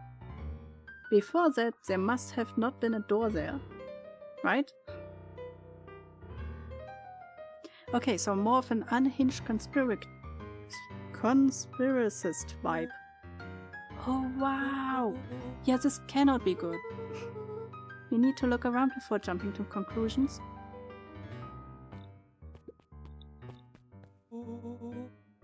What do we have here? Barrels marked caution explosive. The boom. And jam jars? That's enough jam to feed the whole town. What kind of incendiary jam is your gran making? What is incendiary? She wouldn't have had me walk around town delivering bombs, right? Only one way to find out. Casually spun open a lid and dipped his finger in the jam. Huckleberries. He smacked his lips. A hint of brown sugar. And ink? What? Arlo plunged his hand in the jar, fishing out a soggy slip of paper. Aha! Apollo offered the slimy note to Luca. I knew licked it. his fingers clean. It's addressed to Miss Fratelli. A Grand Jam Gram? It says, last night I used the disguise Harris provided to scout the location. The timing window should be possible. Operation Sparkplug is a go. Oh man, are they doing a haste? Whatever it is, it can't be good. So more a bombshell than a bomb, am I right? You are new here, so I will let it slide. But I am the bad joke guy around here. Luca jostled each cabinet drawer in turn. Only one was unlocked. He fingered through the filing cabinet, pausing at a bulging folder labeled Walter. For a long moment, he just stared at it. I believe Walter was our father. Maybe. What do you got there? It's my dad. Look like some of his old medical files. Your dad was a doctor? Luca nodded and caressed the label with his thumb. Well, are you gonna read it? Here, let me help. Rollo swiped the folder from the drawer and began leafing through the pages. He whistled to himself, barely looking at the text. How about you actually read some of it? 1 second. Dense documents such as this are a lot like a cheeseburger. It's best to skip straight to the middle. That's where all the meaty bits live. Wow, I had no idea we were in the presence of the premier scholar in dense documents. Preeminent? I don't know what that means. Scholar of dense documents. And cheeseburgers. By all means, He proceed. stopped at a page and mimed, holding up a monocle. Ah, here we are. Follow-up examination of Terence Wilby. Patient shows further signs of paleness and malaise. Body temperature continues to drop. He now describes soreness of muscle and joints. This is similar to the symptoms exhibited by Miss Wilby just a few days past. Still waiting on lab results from Joseph. Rollo looked up with heightened surprise. See? Creepy. Yeah, that kinda disturbing. Who's Joseph? That's Mr. Nuncrete's name. Oh. Wait, Rollo's finger traced across the page. there's more scribbled in the Marans. Could it be contagious? Mr. Wilby claims the tap water at his home has been contaminated. Perhaps environmental? Lab results only raise more questions. Oh, so the stuff that killed all the plants also went into the drinking water. It's like he came back to his report later and made those notes. So it might be related to something Rollo else. scanned through several more pages. Here, the writing looks shaky. I just couldn't help her. This disease, or whatever it is, progresses so fast. And with his wife passing, Terence's condition follows close behind. Exacerbated by the loss. Enough is enough. I need to take matters into my own Luca, hands. staring blankly at the cabinet this whole time, spoke softly. What does it say next? Rollo rustled the folder, trying to loose more pages. That's where it ends. What? There has to be more. Luca frantically shoved the remaining cabinet folders, trying to find another labeled Walter. Luca, I think that's the only one. It's alphabetical, see? What did he mean enough is enough? How did he take matters into his own hands? This is bullshit. Luca slammed the drawer shut. A spider web of string connected photos of people from the town, interspersed with hastily scrawled notes. Well, she sure has kept herself busy. Is your gran a serial killer? 'Cause I'm starting to get a vibe. Not a bit ridiculous? Sure, she's just tracking the movements of everyone in town. Out of the kindness of her heart. She put little symbols by some of them. Yeah, Mr. Nuncrete has a check mark. The clipboards are all inside a big circle. My mums are both on here. Both with question marks. Guess Valentine has a question mark. Harris has a question mark that's been crossed out. Mr. Keir has a bullseye. The killer has chosen her next victim. We don't know what any of this means. Whatever it means, it's probably not good. Well, I would say it means who is in it and who is not.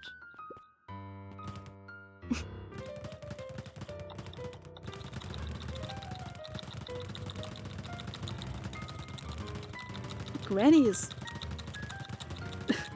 working on her arm muscles. I don't get anything out of this? Oh, please. There must be something for this.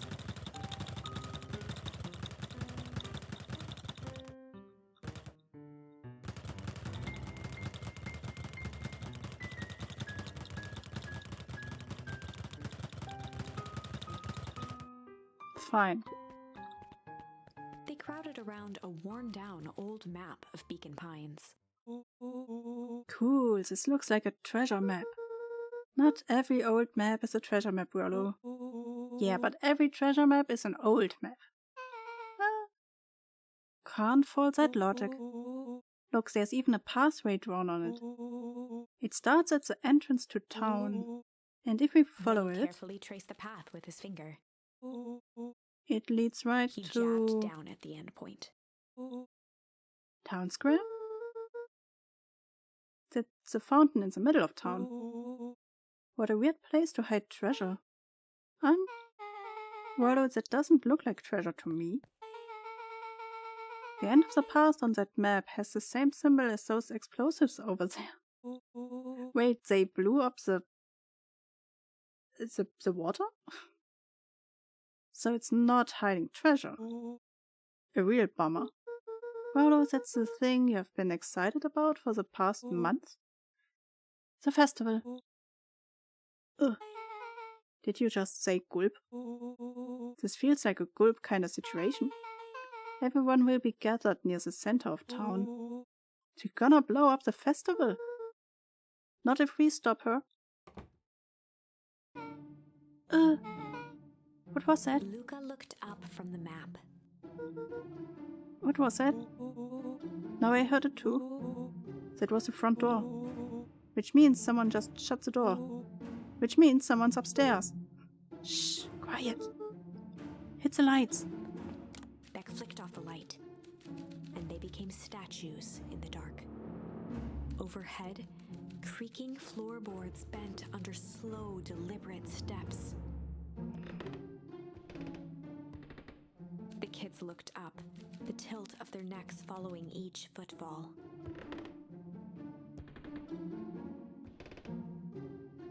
Then suddenly, it stopped. Without realizing, they'd been holding their breath. All three exhaled shakily and glanced at each other. A muffled male voice broke the silence. Oh, that's the shopkeeper. Hello. A final few footsteps reached the entrance above them, and the voice now echoed down the stairs. Anyone down there? The three kids shuffled to the corners without a peep. As he began to descend the stairs, the man's voice punctuated every new step. Thump. Yoo-hoo. Thump. I'm not here to hurt anyone. Thump. I'm just here to help. Just Thump. At the bottom step, the man paused, squinting to search the room for signs of life. huh. Guess it's nothing. Rollo shifted suddenly. Luca gave him an intense, chastising look and whispered through clenched teeth. Rollo, don't. It was too late. Rollo was already inching toward the stairway. He screeched as he charged toward the shadowy figure. Flaming chicken coop. With all his weight, Rollo tackled the man to the ground. Rollo? Mysterious creepy man? Anyone there? From the dark corner, they saw something move. Well, I didn't know if I had it in me. But there was only one way to find out. Holy crap, Rhoda, that was awesome. Wait, did you just kill that person? Luca scrambled to the hunched figure on the ground. Pressing his fingers to the man's neck, he sighed with relief.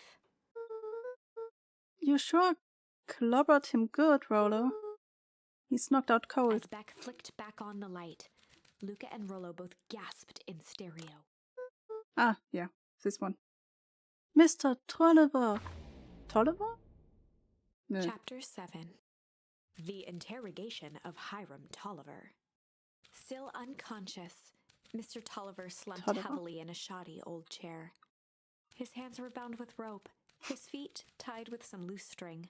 The kids huddled in a circle, discussing their plan. One thing was certain, they couldn't just let Mr. Tolliver go. They needed to know what he was doing in Luca's house. After some deliberation, it was decided. They would run the classic good cop, cop interrogation. Good cop, chill cop. Hard cop? They'd run the classic good cop, hard cop interrogation. That sounds not Rollo correct. brandished a steely gaze. I've got this.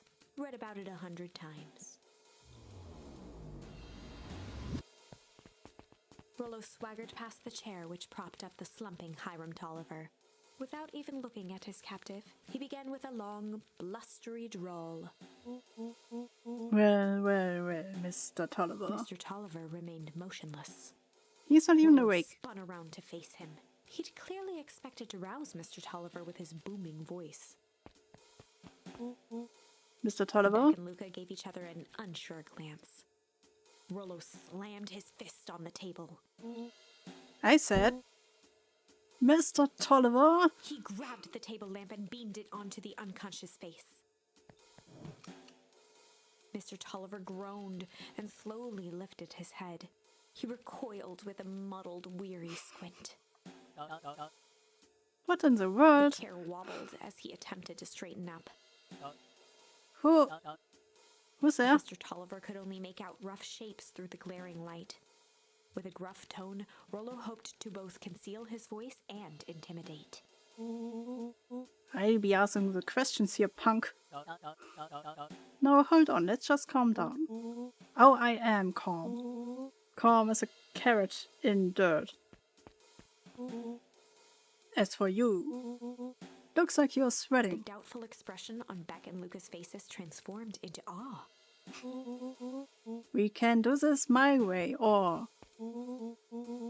Well, let's just say I never needed another way. Rollo, hitting his stride, was now channeling every detective trope his memory could recall. He slammed the table again. No dance! What? I don't even... Mr. Tolliver's voice became desperate. He was nearly in tears. You have tied me down. How on earth could I dance? Dance with your mouth, punk. Spill the beans. What are you doing poking around this house? I'm here to help Juniper. Oh, he's crying. We made him cry. To make sure everything's ready. Oh, so you're in cahoots with Gran. Gran? Mr. Tolliver was in a daze, now more confused than ever. Gonna help her blow up the festival, huh? Blow up the festival? Good He shook lord. his head, feeling more and more dizzy. No, you've got it all wrong. Where is she now? She's headed to the source. Source? Oh, like the black stuff in our dream with our dad and ourselves. What's the source? It's where His voice faded to a whisper. the town began. Where it all began. What is Operation With Sparkplug? that, Mr. Tolliver passed out cold. Rollo swung around with a repentant grimace. Damn, Rolo. I think you went a little too hard on him. What did he say about the source? It's where the town began. We need more information. Yeah, but we would better not push Mr. Tolliver any further. Is there anyone else who might know more? What about the History Museum? It just got set up for the festival. Nah, that tent was put up by the Valentines. Everything they do is just a bunch of fluff to glorify themselves. Is there anything more reliable? The library? If there's any information about this source thing, Kato can help us find it. Let's go get some answers. Hey, do you know something about the source? This is a dang nice library. Thanks, we work hard on it. Aren't you a little too adorable to be a librarian? Oh, adorable. Oh, Kato hung out here so much, eventually they gave him a set of keys. I just keep an eye on the place for Mrs. Novak sometimes. They got you working for free? It's quiet and I can access to all the books I can read. What more could a person want? Fair enough. What can I do for you all? We need a favor. I already told you and Rollo I can't put you any higher on the wait list for the next Hank Atomic. And if you're here with more candy, I will have you know I can't be bought. Call it a personal code of conscience. Actually, we're looking to do some research. Now you're speaking my language. What are you looking for? That's the thing, we thought I don't know. What are you got on the history of the town? There's a county record at archives. What's in those? Births, deaths, newspaper clippings, stuff like that. Pretty boring reading. But they do go all the way back to when the town was founded. Great, we will start there. Chapter 8. That was a short chapter. 6 feet under, 3 towns over. The kids spent the rest of the afternoon combing through dusty piles of old county records, desperately searching for anything that could help them make sense of Mr. Tolliver's cryptic utterance. Luca tried to shake the thought of Gran's basement, but his focus wavered. Explosives, messages hidden in jam, dossiers on various town figures, and a corkboard threaded with photos. Gran was the only family he had left. He still couldn't bring himself to believe the worst. But the old map with the symbol of explosives in town square made that difficult. As the sun began to set, the kids were no closer to the truth. Well, if it is an old map, maybe the trail wasn't even made by Granny. If I have to read any more records, my eyeballs are gonna pop. We have to keep digging. If I dig another word, I'm gonna end up in one of these asinine death records. Waldo Cotter lived a full and wonderful life, till he read so much boring crude that his brain oozed out of his ears. Rollo shut his book with an assertive nod. I've got a better idea, spit it out. You sound like my sister. Keep pushing your luck, Paul, and it won't be boring county records that kill you. I will put you in the obituaries myself. Rollo muttered under his breath. Your county record. Really, that's the best you've got? When I'm done with you, you will be the footnote in history. Just like... Beck slammed her finger down on the open page before glancing down to read. J. Hartford here. I would love to see you try. Hey. We are all a little tired here. Let's just take a minute and... Something tickled the back of Luca's mind. Wait, what was that name back? In the obit? J. Hartford. From the Brookville Tribune 8 years ago. That can't be right. What is it? J. Hartford. That's my grand's name. Juniper Hartford. Maybe there were 2 J. Hartfords? I know it. Our actual granny right now is our mother. Just old. Mrs. Hartford is survived by her young daughter E. Hartford. My mom's name is Eleanor. Okay, this is getting creepy.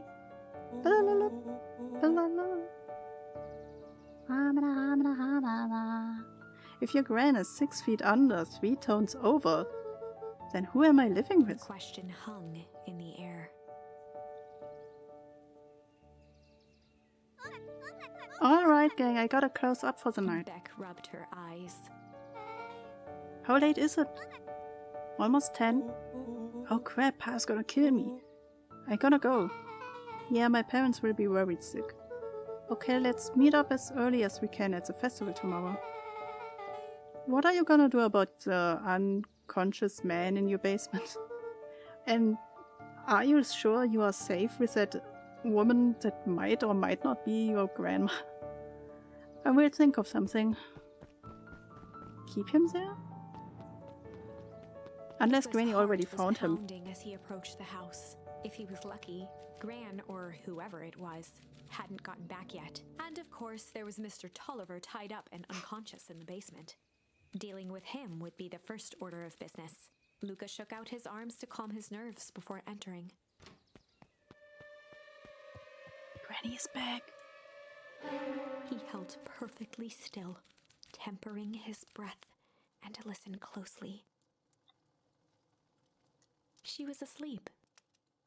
His only hope was that she hadn't found Mr. Tolliver before dozing off.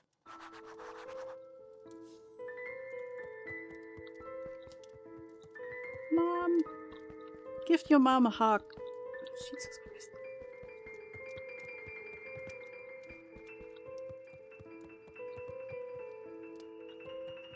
We never returned the thing to its righteous place. Oh! Okay, she found him. Oh no. Mr. Tolliver was nowhere to be seen. Maybe he woke up, escaped from his building bindings and left without a Or trace? maybe Gran knew everything. What do I do? Luca's hungry stomach groaned. Not realizing it, he'd gone the entire day without eating. Okay, I can figure this out. Just need a little brain food. Luca rushed over to the pile of jam jars, unscrewed one, and shoveled a handful into his mouth. You just eat, first of all, you just eat jam with your hand. Ugh. Sticky? Ugh. Second of all, you shouldn't eat that jam, just in case.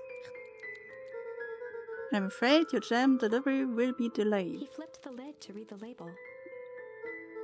Mr. Nuncreed, hee hee. Okay, now I can think. So if Gran knows we tied up Mr. Tolliver, I'm screwed. If she doesn't know, then I need to play it cool. I guess the only option is to go to bed and act as if nothing is wrong. Gran will think Mr. Tolliver finished what he was sent to do and left when he was done.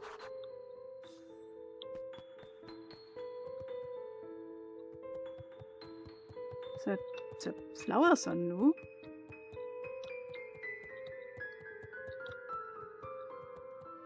Oh, Granny's gone. Gran? Okay, stick to the plan.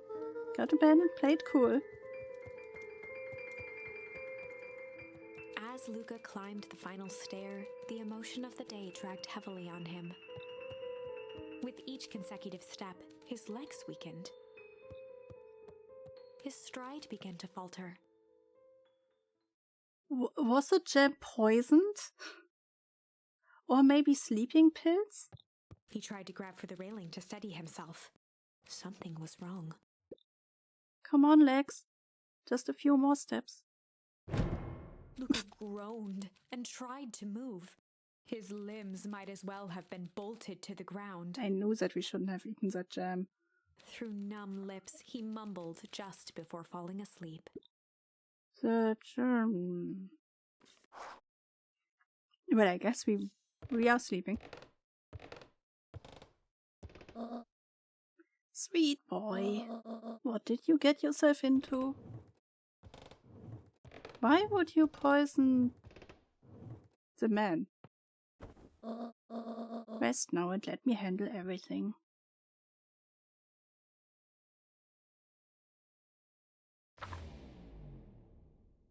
Chapter 9. That's a short chapter. A speech to end all speeches. Luca awoke to find himself face down in bed. He moaned into his pillow. Why would Gran drug him? Well, not you. Or rather, why was she trying to drug Mr. Nuncreed? That's a good question. Shaking the questions from his woozy head, Luca snapped back to the matter at hand. The festival. What time is it?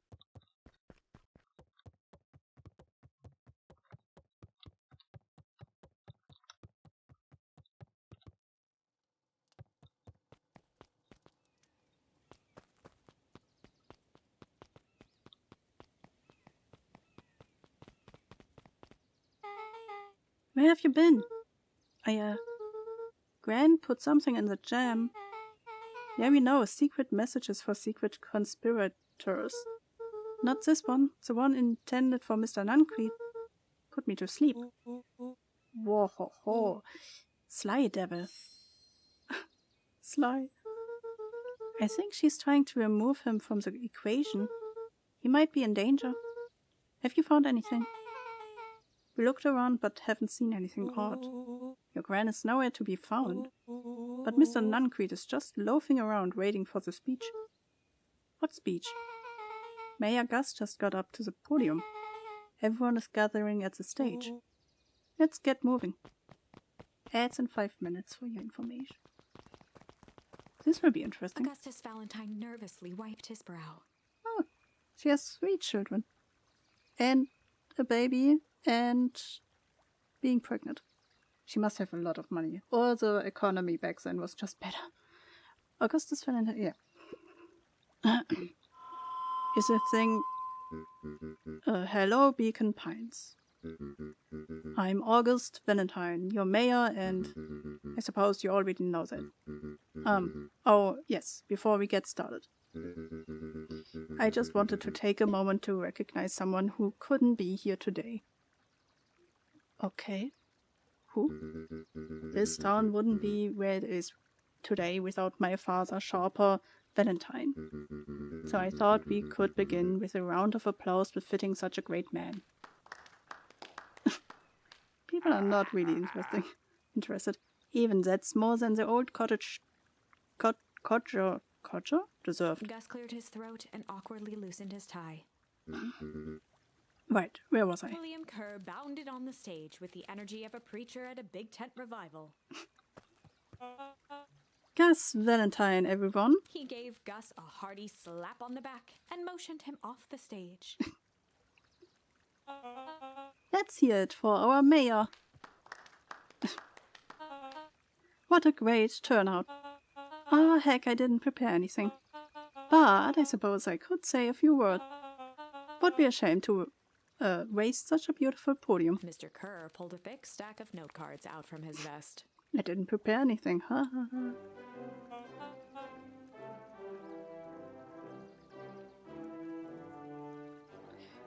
Community, conviction, commitment. These are the things we celebrate at perennial harvest. For us, these are the pillars of the bridge to a better tomorrow. But I think it's time to add a new pillar. Change. Change is a powerful thing. It's inexorable, unavoidable, and undeniable. And I am dadgum thankful for it. Change is the reason we are all together today. It's hard for me to believe that it was only 4 years ago when fate brought me here. A simple business trip which brought me to a small town which would change my life forever. Mr. Kerr took a moment to survey the crowd. You know what? He wiped away a single tear. Sure. From the second I set foot in Beacon Pines, something about this place has held me captive. You see, change represents opportunity. It represents potential. It was change that helped me recognize the potential of this place. To see what the people of this town, despite suffering great loss, still held on to the things that made them special. He thumped the podium to emphasize each word. Community, conviction, and commitment. Change. Mr. Kerr nodded confidently, biting his lip. The crowd was silent, in rapt attention. Fate made a perfect match that day. Nothing is more important to you all than community. And Parallel Harvest is a community first and foremost. Mr. Kerr methodically made eye contact with each section of the crowd. The only way you made it through the foul harvest was an unshakable conviction. A conviction that a better tomorrow was just over the horizon. Perennial harvest was found on the conviction that we are the horizon. This festival is a symbol of our commitment to each other. His voice began to build to a crescendo. We now walk hand in hand into a future we will shape together. And that is what change is all about. Grabbing the future by the scruff of the neck and making things happen. Change is a choice. I'm tickled pink that we will all be making that choice together. How great is that? Just imagine what we can accomplish. Oh. What was that? The crowd began to look around nervously. Oh, now we get frozen. Don't worry, a little thunder isn't going to ruin this day. Everyone remain calm. Mr. Kerr quickly flicked through his note cards. Where was I? Through all of my travels I have learned one true thing. One always reaps what they sow. We have all planted a lot of good in this town. And so it is with a happy heart that I can proclaim. He raised his hands up to the heavens. And frozen. Our harvest awaits. Chaos for president. At that moment, a merciless wall of impossibly cold air ripped through the crowd, instantly freezing everyone and everything it touched. For a man like William Kerr, this was a fitting way for things to end. On a stage, with an entire town frozen in rapt attention for the rest of time. The end. We really There's need that to stop ice Granny. Again. Whenever I think we're getting close, it comes along and ruins everything. Maybe we should just quit?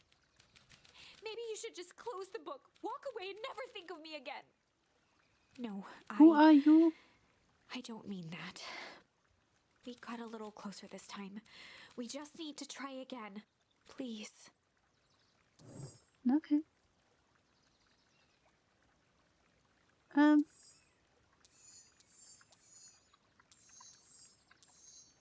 So here's one more. Here's one more. And here are two more. Chaos for president. Nah. I guess you need or rather, we need a new president. We, in the sense of there.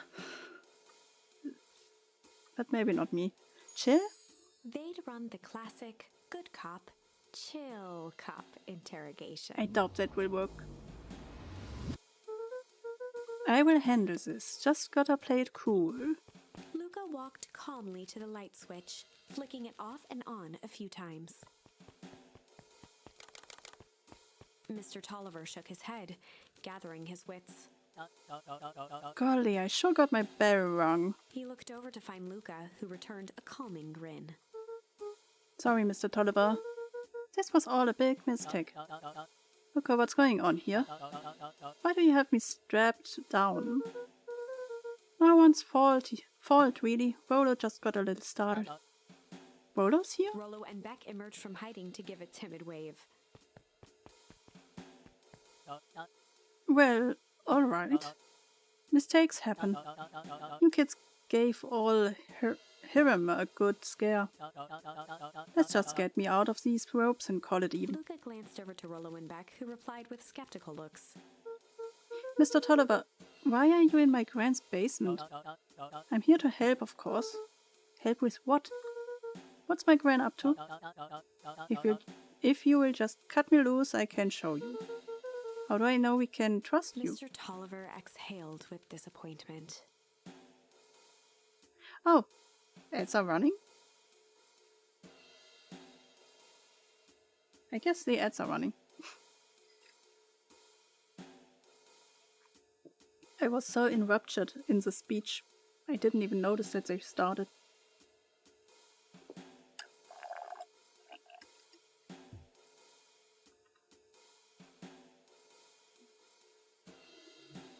ads running, you say? I think so. Sometimes Twitch is a little bit weird with that one, so...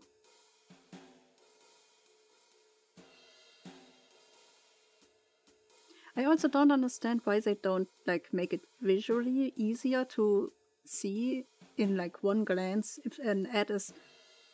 So there is a message that ad starts in like 5 minutes, and then there is a message ads are running at the moment. But they are looking exactly the same. You have to read the whole text, otherwise you don't know what is happening. And suddenly the ad is over, even though there were like 30 seconds left. I don't understand it. Sometimes it's really weird. But welcome back, I guess? If somebody was an ad? Trish is weird. Mr. Tolliver exhales with disappointment. Luca, have I ever done wrong by you? No, but you are a weird man being in my house in a hidden apartment. Or basement.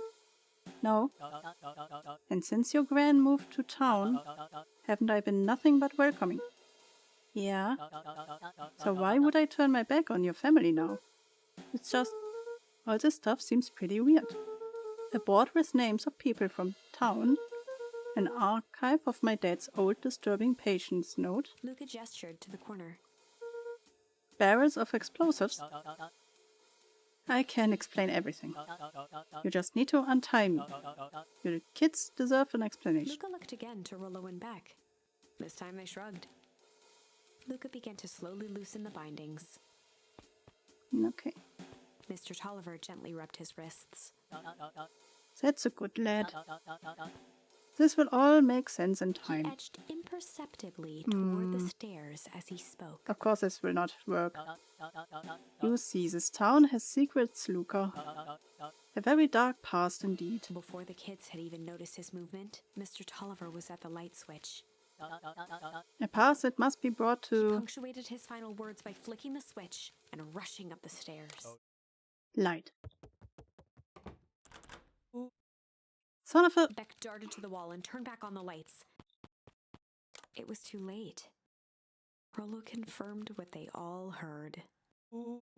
He just locked us down here. Mr. Tolliver's muffled voice came from behind the door. I wasn't lying, you know. This is for your own good. You kids just keep tied down there and let the adults handle this. They looked bewildered at each other.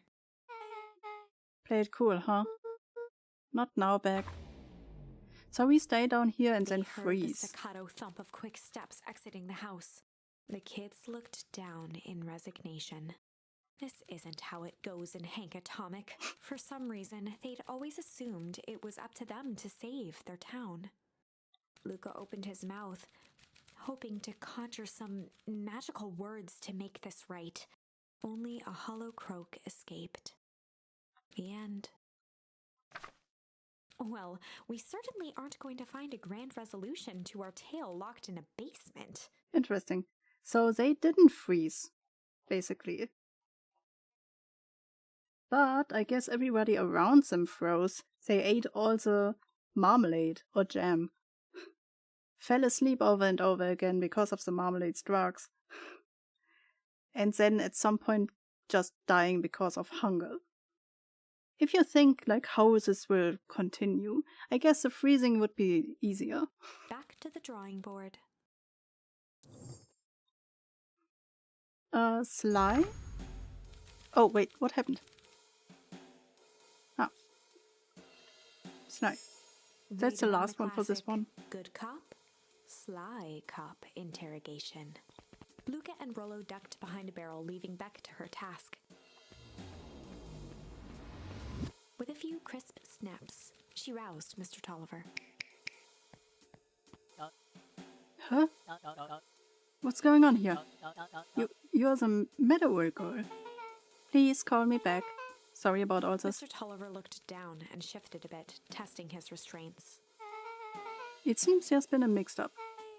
You see, I'm down here for the same reason you are. Juniper sent you here? Beck caught herself before letting the surprise manifest on her face. She'd already gotten him to reveal his relation to Gran. This was gonna be easy. You know how Juniper is with her precautions. Operation Spark Plug has us all on edge. I guess she thought you needed some backup. But she sent a child? What better way to avoid prying eyes? Who would suspect a kid? I suppose that makes sense. Mr. Tolliver wriggled a bit in his restraints. Oh, I'm so sorry. Beck quickly removed the ropes. That had to be uncomfortable. A little, yeah. But you understand. We never know who to trust in this town. Mr. Tolliver rubbed the growing knot on his forehead. Very true. So it turns out we are both here for... Beck twirled her hand, or two. as if to prompt Mr. Tolliver to finish her thought. Destroy the evidence? Beck shook her head and clicked her tongue. Yep, the old girl is nothing if not thorough. Mr. Tolliver let out an amused huff in agreement. She sure is. Can't blame her though. If anyone were to find out that we are going to destroy the source, well, we both know how bad that might be. No one will know anything once I finish cleaning things up down here. Beck was on a roll now, playing Mr. Tolliver like a fiddle. You are sure you can finish this up on your own? Juniper trusts me for a reason. You can leave the rest to me. Good, there's one more loose and I will go work on. Loose end? Oh, it's nothing really. The other day I had the radio on scan while restocking the candy stuff. And wouldn't you know it, I intercepted an odd phrase in a perennial harvest transmission. Underground secrets. That's ominous. I think it might be a password, but Juniper dismissed it. Said it wasn't mission critical. What's the password for? We don't know. So we have a password and don't know where to put it? It's gotta mean something, right? Good thinking. You should probably go work that out. I've got this under control. That's a relief. Between you and me, this basement gives me the willies. Heading for the stairs, Mr. Tolliver hesitated and turned to Beck with a puzzled look. She grinned and gave him a peppy wave. With a shrug, he continued up the stairs, whistling a jaunty tune. That he believes that? You guys catch that? Sure did. This whole time Mr. Tolliver's had a candy shelf. But all he ever sells us is apples. Beck blinked slowly in disappointment. Oh, sorry. The password, Rollo. Well, sure, but once things are back to normal, I'll be having a word with Mr. Tolliver about that candy shelf. Fine, in the meantime, I've got an idea. She turned to the table and began tearing small scraps of paper.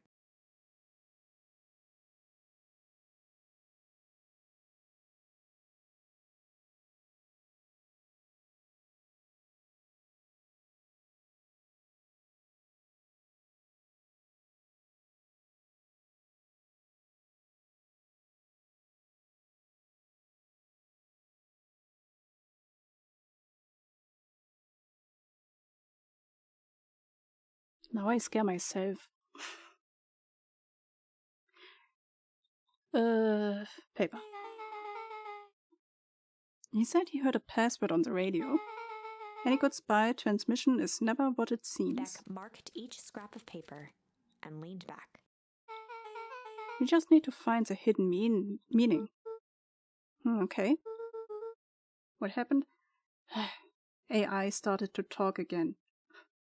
You know, when your smartphone suddenly starts talking with you just because you say something similar to whatever they are named. I don't know what it was. And I don't want to know. But it is a good shock. What's another word for underground? Buried? Covered?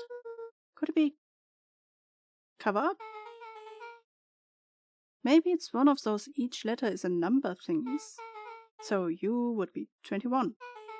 N would be 14. D would be... Ooh, it's an anagram. Nunqueets Drugstore. Luca and Beck looked at Rollo with amazement. Rolo, that was incredible. Well, it's either that or Grant's new drugstore. Yeah, I think you were right with the first one. How did you do that? What can I say? I love ciphers.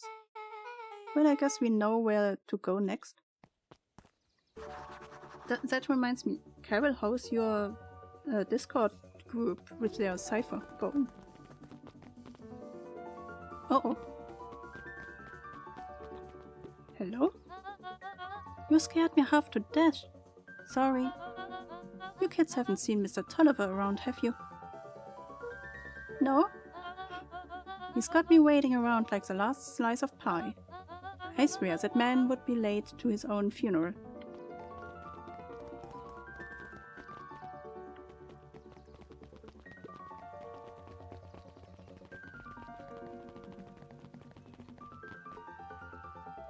Oh. You're late, August. Sorry, sister. What's coked up with work? Work? You? I had a few more details to lock down for the festival. Oh, what do you have to report?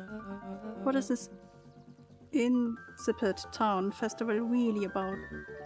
I think... Gus looked around nervously. I think Mr. Kerr really does just want to do something good for the town.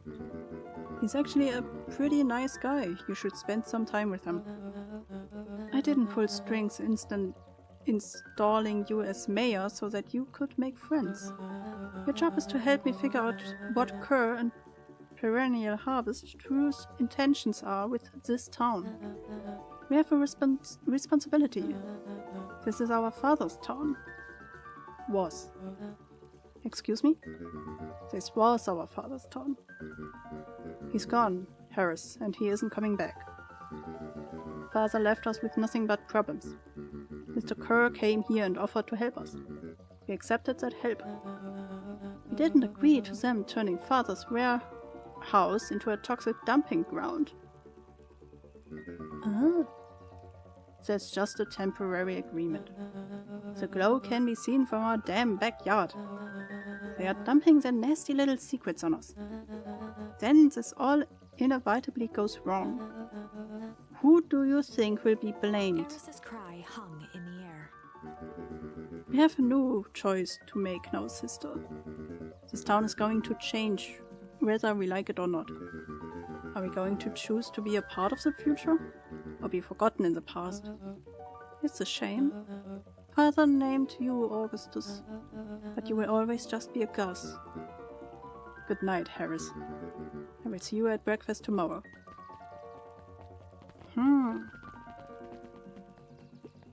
It's getting late, children. Interesting. Knowledge. He spat with a sneer. There exists a gulf between knowing something and being able to do a damn thing about it. Huh. I do hate it when the villain makes a good point.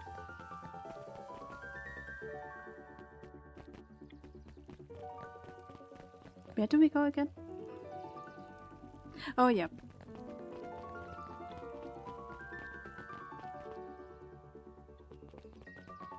You were in it? Hello.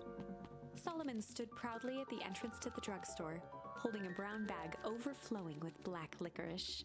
Oh. Hey, Solomon. We are looking for Mr. Nunqueed. Is he still in there? I'm afraid not. Then where you get the candy from? You might say we have an agreement. Solomon shoveled a surprising amount of licorice into his mouth. Sometimes it's the small pleasures in life. Though we might not always have family to rely on. Licorice has never let me down. Well, I can't say licorice would be my first choice, but whatever floats your boat. You can tell a lot about a person by their choice of confection. Oh, yeah, I guess. I think sour crops. I'm certain you do. I always wondered why Mr. Nunqueed kept licorice in stock. You must eat enough of it to make it worthwhile. There are many ways to earn loyalty. For some it's as easy as cold, harsh cash.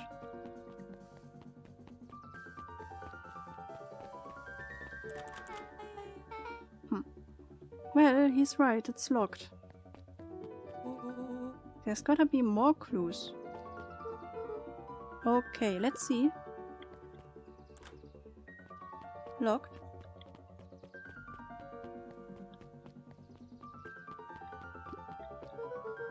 Have you ever seen anyone actually use this thing? Besides Mr. Nuncreed? No. Beck cupped her hands on the glass to peek inside. That is not a normal phone booth. It's got like a blinky keypad. I would say it'd be a blinky keypad. Krat's new drugstore. I mean, underground secrets. Password. Beck flung open the door and they all squeezed in. Really? Alright, let's see here. Luca cracked his knuckles and entered the letters into the keypad. Underground secrets. Sounds like that did something. Great, now what? I guess we... The inside of the phone booth dropped loose from its shell. Without even the space to panic, they closed their eyes, held their breath, and accepted their fate. Suddenly, the chaotic descent slowed to an effortless landing. It was unclear where they ended up, but at least it was solid ground. Oh. The air was stagnant and smelled vaguely of chlorine. I knew it. You knew that there was a secret hub full of strange tubs under the phone booth? Of course I did. Didn't I say that? No. I definitely thought it. Luca, do you remember when I said how cool it would be if the trans-dimensional conduits from Hank Atomic issue number 12 were real? Rolo, at one point or another, you have said that about every technology ever discussed in Hank Atomic. That's why I'm sure. Such a good predictor. It looked like each of these has something written on them. First of all, there's a cracked suit. The suit has a broken mask. So have we found our mystery warehouse creeper? We have at least found the hazmat suit. If it walks like a Nuncreed and talks like a Nuncreed, let's not jump to conclusion. Just saying. Do you think it's Nuncreed? I'm not sure about that one. Mining Operations Alpha. You guys have mines here? Not that I know of. This town is all farms and fertilizer, and a series of tubs. Pa always says you can only trust a miner up to the point when they hit gold. Not sure how that wisdom applies in this exact situation. That's the thing about Pa, you don't always realize what he means until it's too late. Perennial Harvest main office. That's where my mom works. What does she do? Science stuff. Is she involved in all of this? We just moved here. How could she be involved? True. Valentine Fertilizer Warehouse. Isn't that where you almost got snatched? Yeah. Why would Perennial Harvest have a tub going to the old Valentine place?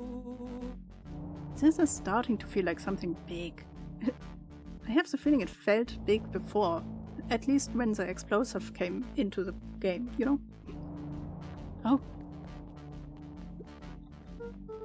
That's a lot of buttons.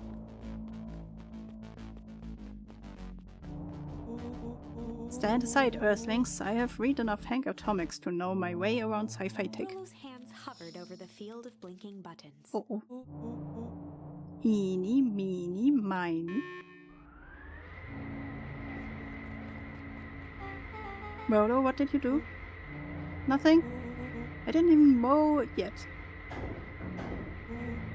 What was that? Hide! Where? There's nothing but weird tubs down here. Tubes. Just get back.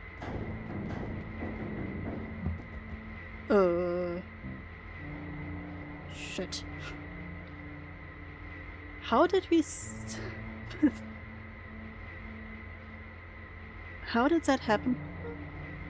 Shit. Shit. Awesome! What? You all need to come with me now. We aren't going anywhere with you. Not until we get some answers. It's the underground secret. I told them it was an absurd password. But they love anything that makes them feel clever. Say who? That's no matter. If I can keep you hidden until after the festival, I might be able to save your skins. We don't care about our skins. Hold on, no, I like my skin. This all stops now, Nuncreed. Joseph waited for a moment in silence. You sound just like him. Who? Walt. You don't get to talk about my dad? You know, your father and I were friends back before. He gestured toward the strange tubes. All this. That's a lie. It's true, I used to bounce you on my knee. What happened? Same thing that always happens. Reality, complications, life. We were a team, Walt and I. And idealistic doctor and a bright-eyed pharmacist. Both hell-bent on helping folks. So you were sidekick? So you were his sidekick? No. We were partners. He helped the patients and I helped him. Yep, totally sidekick. Nuncreed let out a growl of a sigh. Luke, I need you to know this. I need someone to know this. One day, Sharper Valentine comes to us. Says he got an opportunity. He had found something he didn't quite understand. And he was willing to pay us both handsomely to help him understand it. And my dad said no. Your father and I both believed in helping people. But the thing I could never get him to understand was, it's a lot easier to help others if you help yourself now and then. Classic sidekick into villain plotline. Walt loved being righteous almost more than he loved his family. He was wrong about one thing though. When he begged me not to take Valentine's offer, he said, Joseph, if a person says yes one time to Sharper Valentine, he will make sure they keep on saying yes to him until the day he's dead and gone. He shook his head wistfully. Sharper's long gone, but he's still got me saying yes. Is there a point in this sob story? Not really, no. Just an old man trying to delay what needs done. Nuncreed took a menacing step towards the children. I tried to keep you safe. I tried to keep you and Juniper out of this. But you forced my hand. Luca began to laugh. What? You really don't know? My Gran isn't out of this. She's been scheming right under your nose. Juniper? Seems like she's planning on crashing the town's party. Why do you say that? Why do you tell him?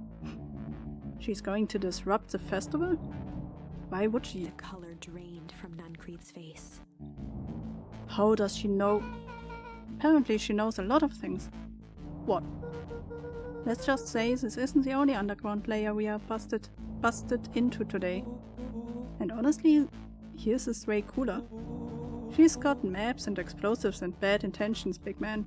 Nuncreed grabbed Luca by the shoulders. His eyes were frantic. His eyes are frantic, they are quite big. You need to tell me what she's going to do right now. She doesn't understand what it is she's messing with.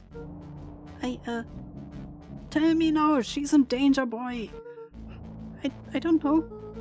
She had a map with a mark on the fountain in Town Square. The fountain? But why would... A jolt of realization struck Mr. Nuncreed.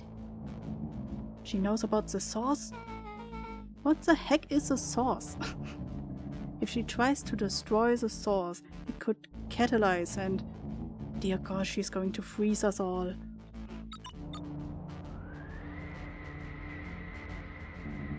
You all need to run. Run where? Away. As far away from this town as you can get. Head west and don't look back. That did not go how I expected. So...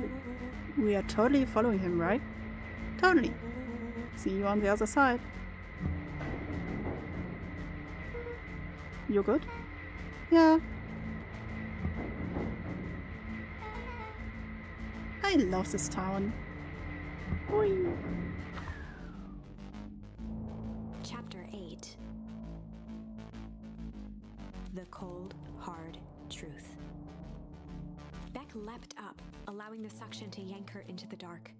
Dimness eclipsed around her like the shutter of a camera, as she seemed to cover great distance in mere moments. Her only points of reference were glints of upcoming turns, which approached with frightening speed, only to carom her gracefully along.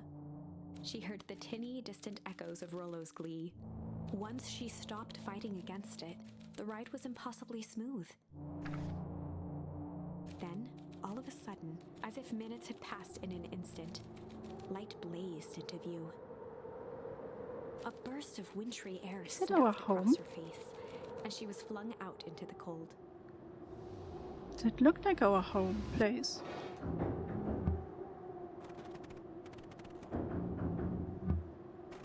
Are we too late? That was... intense? Yeah. I think I might have parted with some fluids in there. Any idea where we are? Somewhere cold. Doesn't look like it got any of us. It didn't feel like we traveled that far.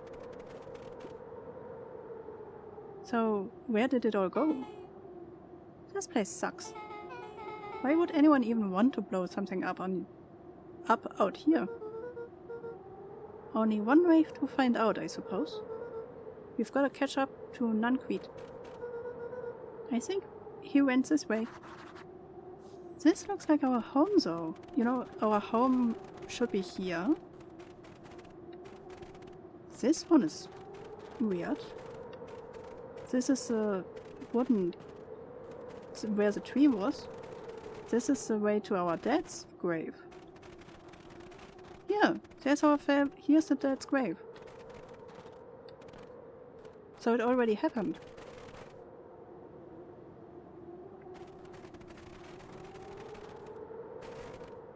Yeah. This looks familiar, yeah. Maybe we can clear off the snow. No time, Nunquit's getting away.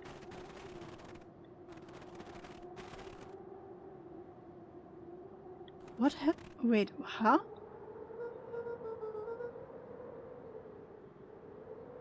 Okay, this is starting to feel really familiar. I may not be the most well-versed on all things Beacon Pines, but this does look like some sort of frozen replica of town. Ah, I got it. It's so obvious now. Mr. Nunquit is an alien. Rollo. Stick with me here. His species can only live in sub-zero temperatures. Oh boy, here we go. The source is their basement dimension, so naturally they keep it cold. We found it by traveling through those metallic wormholes back there. The final objective, kill us all and shapeshift into a Beacon Pines citizen of their choosing. You never really had me. But you very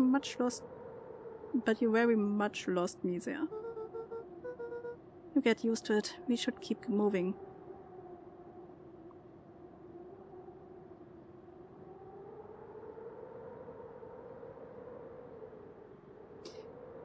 This is not our Beacon Pines.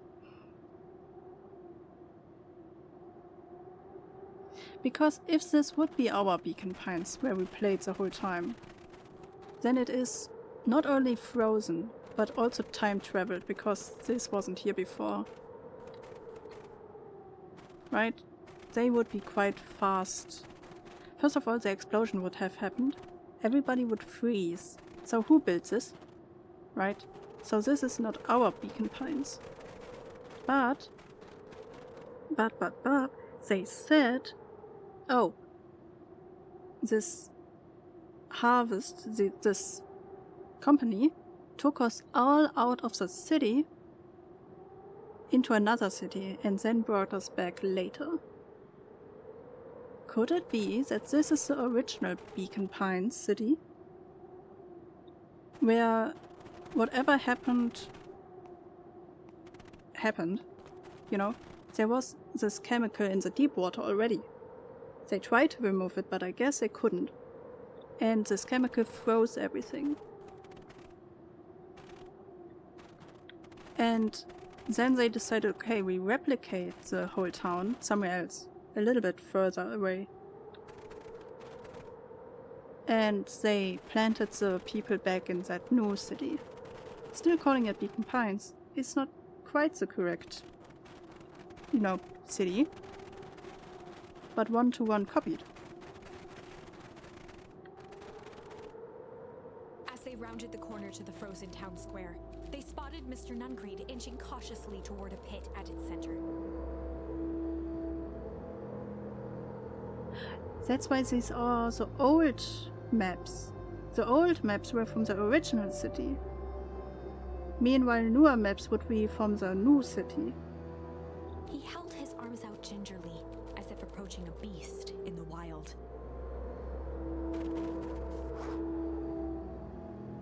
Upon closing the distance, Luca recognized what Nungreed was after. Gran stood confidently at the edge, one arm outstretched over the abyss. Nearby, a wheelbarrow had been emptied out. She held a lit torch, which flickered in the bitter wind. Juniper, I don't know what you think you're doing, but I assure you this is not going to solve anything. If you drop that, you have doomed this whole town. Oh, it wasn't me who doomed this town. I've been watching you, Joseph. I know what you have done. You and your co-conspirators. Gran? What's happening? Luca, you and your friends need to leave right this moment. Mr. Nungreed turned back toward the kids, desperation in his eyes. Listen to your grandma, Luke. This is between me and Juniper. Rollo and Beck held steadfast in awe. Luca approached closer. Mr. Nungreed spun back toward Gran, his voice growing louder. You have got it all wrong, Juniper. Just hand over the torch. You don't understand what you are doing. How could I possibly trust you to do the right thing? Walt told me everything. He trusted you and you betrayed that trust. Luca, did you know what this man's entire life is a lie? That's this man's. If it weren't for him, your father might still be alive. Mr. Nungreed winced with anguish. His voice hardened. That's not true. They both now yelled, not to each other, but at fate itself, making their peace with long-held burdens. The wind howled with encouragement. Walt was like a brother to me. We just had different ideas about how to effect change. Very convincing that your way just happened to line your pockets. No, that's not fair. They menaced at each other, both catching their breath. The moment balanced on a knife's edge. Uh-oh. Amid a blur of emotions and memories, Luca's mind flooded with questions. The wind calmed, as if to give him the stage. And in the stillness he began to weep. And that's the only one I have. And in the stillness, he began to weep. It was all just too much. Falling to his knees, Luca whimpered softly. The tears crystallized as they hit the snow. Gran stared at Luca for a moment with warm sympathy, remembering why this was all necessary. This will all make sense soon, Luca. Then everything can go back to normal. I promise. She stiffened up, and Nope. brandish the torch at Mr. Nuncreed. You can't hide behind those people any longer, Joseph. Once their precious source is destroyed, we will see where their loyalty falls. Juniper, don't. Ignoring his final plea, Gran flung the torch into the deep darkness. Boom. She smiled and exhaled in relief. Mr. Nuncreed moaned in resignation. The torch echoed as it ricocheted down the hole, punctuated with a thunderous thud. You see, Joseph, I have learned one very important lesson in life. If you want things to change, then you must be willing Before to... Gran could finish, the ground shook her to silence.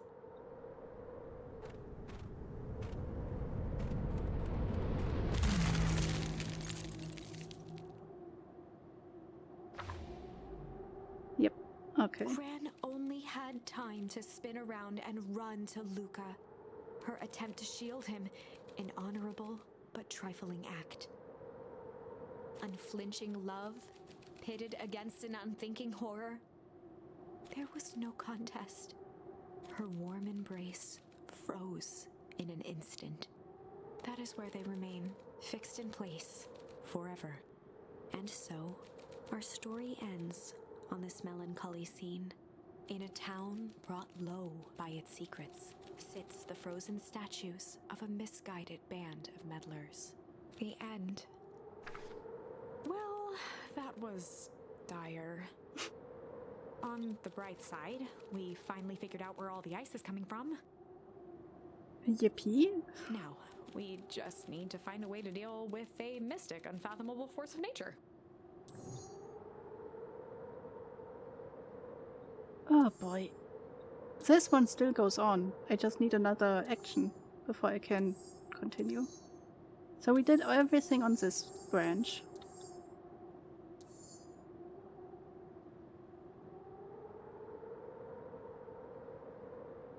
I wonder which one is the correct one.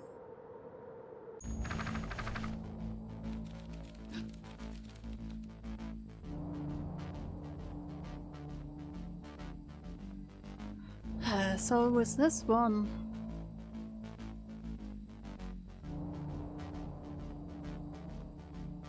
we shoved the evil child into the water. He turned half old, half normal child, you know. They tried to get to him, failed. We are trying to help him. We are surrounded. Fly? Luca drew himself up and decided to take the only option they had left. Flight. He squinted down the barrel of the mission control defense cannon, aiming it through an opening in the dense tree branches.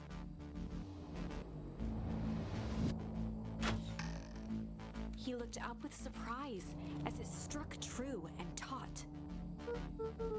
Wow, I can't believe that worked. Hey, Mr. Kerr.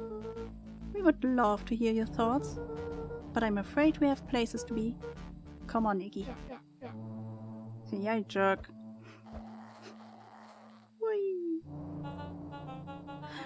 Fine, we know where that leads them. This way we will take the tunnels.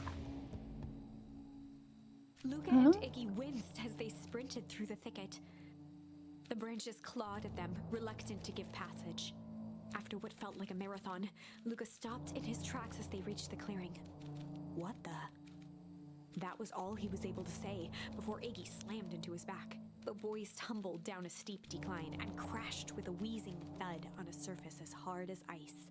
In fact, it was ice. Chapter 5. Signs. They stood silently, catching their breath. The sky was like sapphire. With each breath, a plume of steam escaped from Luca's lungs. Let's keep moving. Luca pulled Iggy to his feet as they gazed across a snowy terrain. Wait, so the other city is not even that far away. How does nobody know?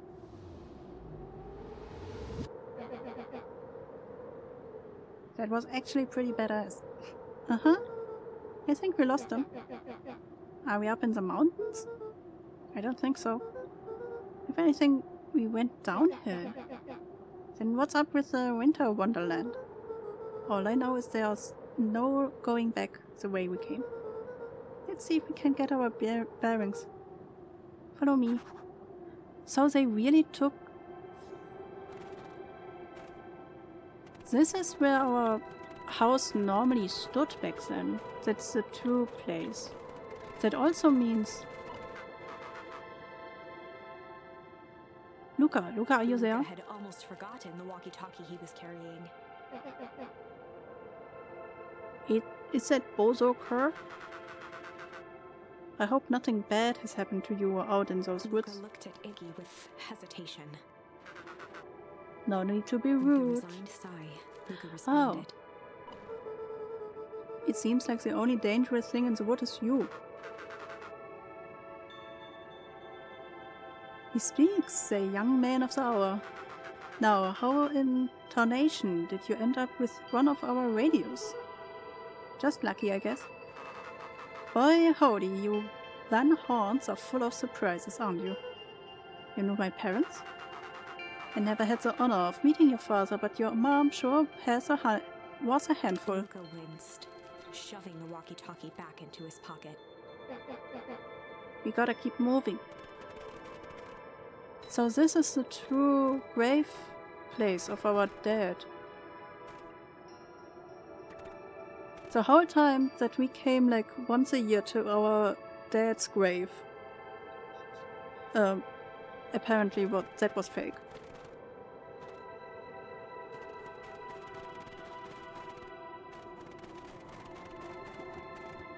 A disc of smooth metal was lightly covered in snow. Two faint seams were visible along the surface. A manhole cover? If it is, I've never seen one like it. I mean, who would suspect an entire fake town? What's the readout? Sitting just about 258 Kelvin? That's down a bit from last time. Should we report this to Mr. Kerr? Meh, still within safe ranges. It may be spreading, but it's under control for now. Even a small nudge in the equilibrium could cause a cascade. Dude, relax. Just a few more sides to hit before we can punch out. Let's get this over with.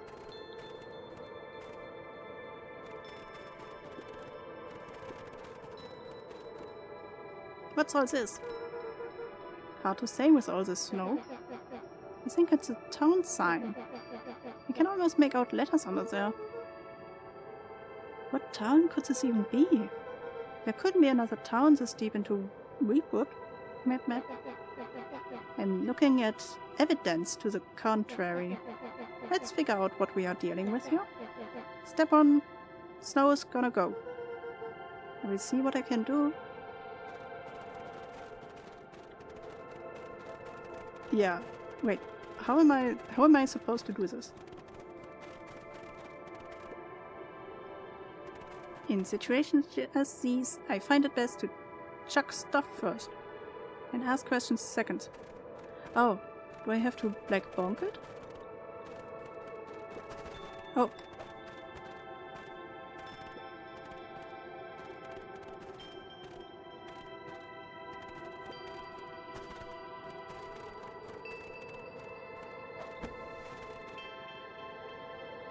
The boys stared in disbelief at the sign that now clearly read, Minus 15? "Welcome to Beacon Pines." This doesn't make any sense. We are in Beacon Pines? How's that possible? We ran away from town. How did we get back here? I guess we got turned around. Where did all this snow come from? Well, it's been colder than normally lately. There's pretty big difference between sweater weather and this Arctic hellscape. The puddle we forded before, it was cold too. Maybe all of it leads to one source? You think it's related? What the hell is going on? We're gonna get you some answers. Let's keep moving.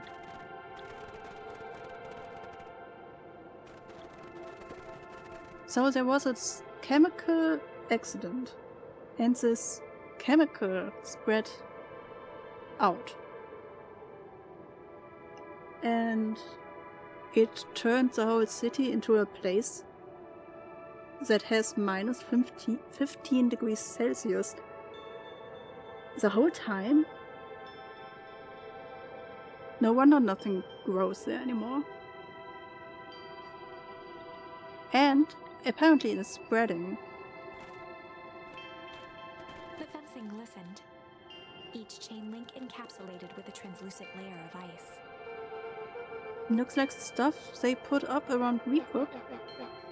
The stuff who put up? I don't know.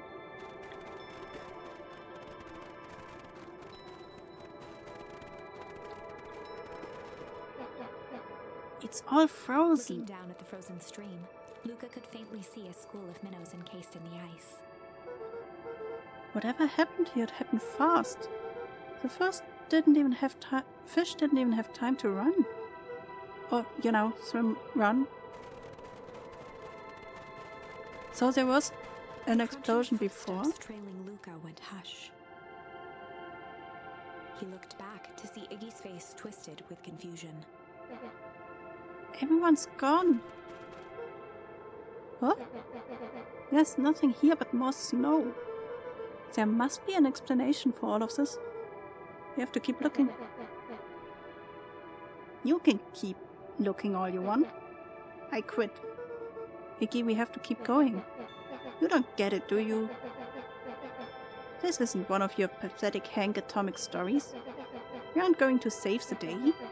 We aren't even gonna save ourselves. My face is mangled. The town is destroyed, and everyone we never knew now is gone. We don't know that. You can just quit. Do whatever you want. I'm done. Iggy, it's gonna be okay. Luca peered upward at the darkening sky. He let out a long, foggy breath. Faintly, Iggy began to cry. Seeing Iggy in such a pathetic state gave Luca a sense of compassion and more than a little guilt. It is getting pretty late, I think. Probably not a great idea to stumble around in the dark anyway. Luca allowed himself to collapse next to Iggy. You are in a sweater in minus 15 degrees. Please don't sleep there. This will end bad. Let's just rest for a bit. Huddled together for warmth and comfort. If not for exhaustion, their minds would be racing, trying to make sense of the events of the day. As it was, all they had energy for was to sit in silence, numb. Oops. Sorry.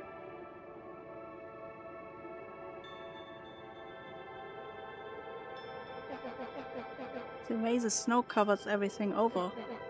It's kind of calming. Yeah. I haven't had time to say it, but thanks. Huh? For getting us away from those creeps. They sort of froze up back there. Iggy, I should be the one apologizing. This all happened because I lost my temper. Nah, that's bull hockey. First of all, you didn't know what that gunk would do. You didn't, right? Of course not. And second, stop with this baloney about losing your temper. But I did lose my temper. He motioned sarcastically to his half-deformed face. This one. Obviously. But that's exactly what you should do. Huh? I was being a horse's ass. You were supposed to be a horse's ass in response. That's how it works. Iggy, I'm having a hard time following. You wanted me to fight you? Of course. Jeez, you goody types take forever to understand this very basic point. Why would you go around saying cruel things trying to get into fights? Iggy shrugged. How about taking shelter in a building? I don't know, they are not that smart apparently. It's something to do. You're an asshole because you're bored. Sometimes I just feel empty. You wouldn't understand. You and Rhoda are always having a blast together, laughing and calling that dinky little treehouse mission control. Iggy now wept openly. Perfect little Luca von Horn, with his perfect little life. My life is not perfect. Everybody in town likes you. Not everybody. Hell, that new girl hasn't even unpacked yet, and even she already likes you. You have Tish. He wiped his nose with a sleeve. I love Tish. Tish is great. But she ain't exactly the world's greatest conversationalist, you know. Luca gave a warm chuckle. He gets that impression. He cleared his throat as he wiped his eyes. It must be raining out there. Out here? Ah. Definitely. Iggy arched into a wide yawn. We should probably try to get some sleep. Not here. Yeah. Let's lay low for now. Tomorrow we will get to the bottom of all of this. Luca's eyelids began to slowly drift shut. Outside by minus 15 degrees. Luca? Yeah? I always did want to see the inside of your dinky little treehouse. What do you think? Not bad. I will give you the full tour when we get back. You know what? That's all Luca could whisper before succumbing to sleep. Iggy snuggled in some more. When it comes to worst days of my entire life, this one wasn't half bad. And suddenly dead, The because house smelled of warm bread. too cold. Luca was playing with toy blocks on the living room rug. He looked up to see his parents on the couch. His mother held his father's head in her lap. She idly stroked his hair while humming a song. A voice behind Luca spoke. "This is how you remember them, huh?" Luca turned to see his own face, the doppelganger from his dreams, still clad in a yellow hazmat suit, still carrying a look of disdain behind empty eyes. Aww, look at this perfectly cozy scene. You know it wasn't really like this. The figure picked up a toy block and inspected it. It's amazing the facades that one can build given the right materials. Not that I blame us. These are a child's memories, all warm and fuzzy. You don't remember, do you? Lucas snatched the block from the figure's yellow-gloved hand. Remember what? The doppelganger pointed to the couch. The last day we saw him alive. The day he chose to abandon us. Luca turned to look at his father, still lounging on the couch. That's not true. He didn't abandon us. The doppelganger waved his hand dismissively. Everything is true here. It's just a matter of what we choose to see. Well, let me show you. The world flickered and pulsed. Luca was sitting next to his bed, listening to his heartbeat with one of his dad's stethoscopes. The doppelganger limped into the room. Now, we both know that's not how this went. He grabbed Luca's hand and guided the stethoscope to the floor. Luca heard muffled shouting, brought close by the stethoscope. It was his parents, fighting. Do you remember what we did next? Luca gave a slow nod and crept down the hall to peek through the banister. He could see the outline of his mother at the bottom of the stairs. Damn it, Walt. We can't afford to get involved in this. She was scared. His father stepped forward. What am I supposed to do? Just watch? There's a sickness in this town, and we both know who's behind it. I swore an oath to help people. I won't turn my back on them. Luca's mother grabbed Walt. She was crying, pleading. I can't lose you. Walt calmly removed Eleanor's hand from his shoulder. What's right is right, and what's wrong is wrong. I could never live with myself if I let Sharper get away with this. Eleanor raised her voice. Spare me your bullshit platitudes. What about our son?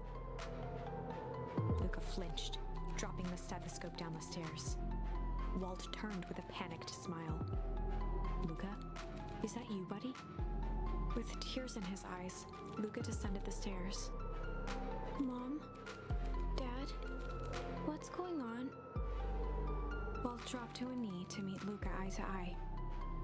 Nothing, buckaroo. Your mom and I just got a little overexcited is all. Luca placed the stethoscope against his father's chest. His heart was racing. It sounded like you were going somewhere? Walt gently removed the device from Luca's ears. Listen to me, Luca. I have some business to take care of. I'll be back in time to tuck you in. Luca hugged his father tightly. Promise? Walt stood up and walked to the door. He glanced over his shoulder. I promise.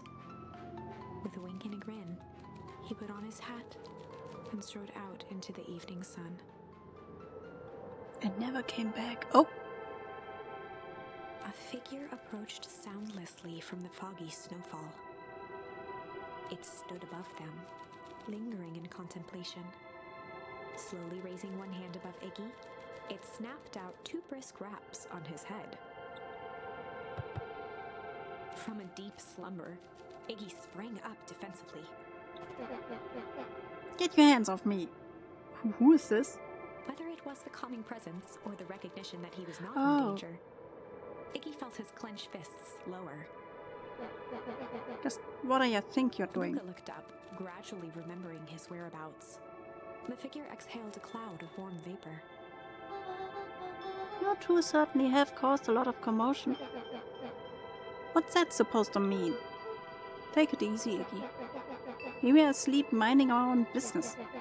You're the one running around knocking on people's heads. I'm sorry if I hurt you, Iggy. You didn't hurt nobody. Anybody. Huh? Oh, I see.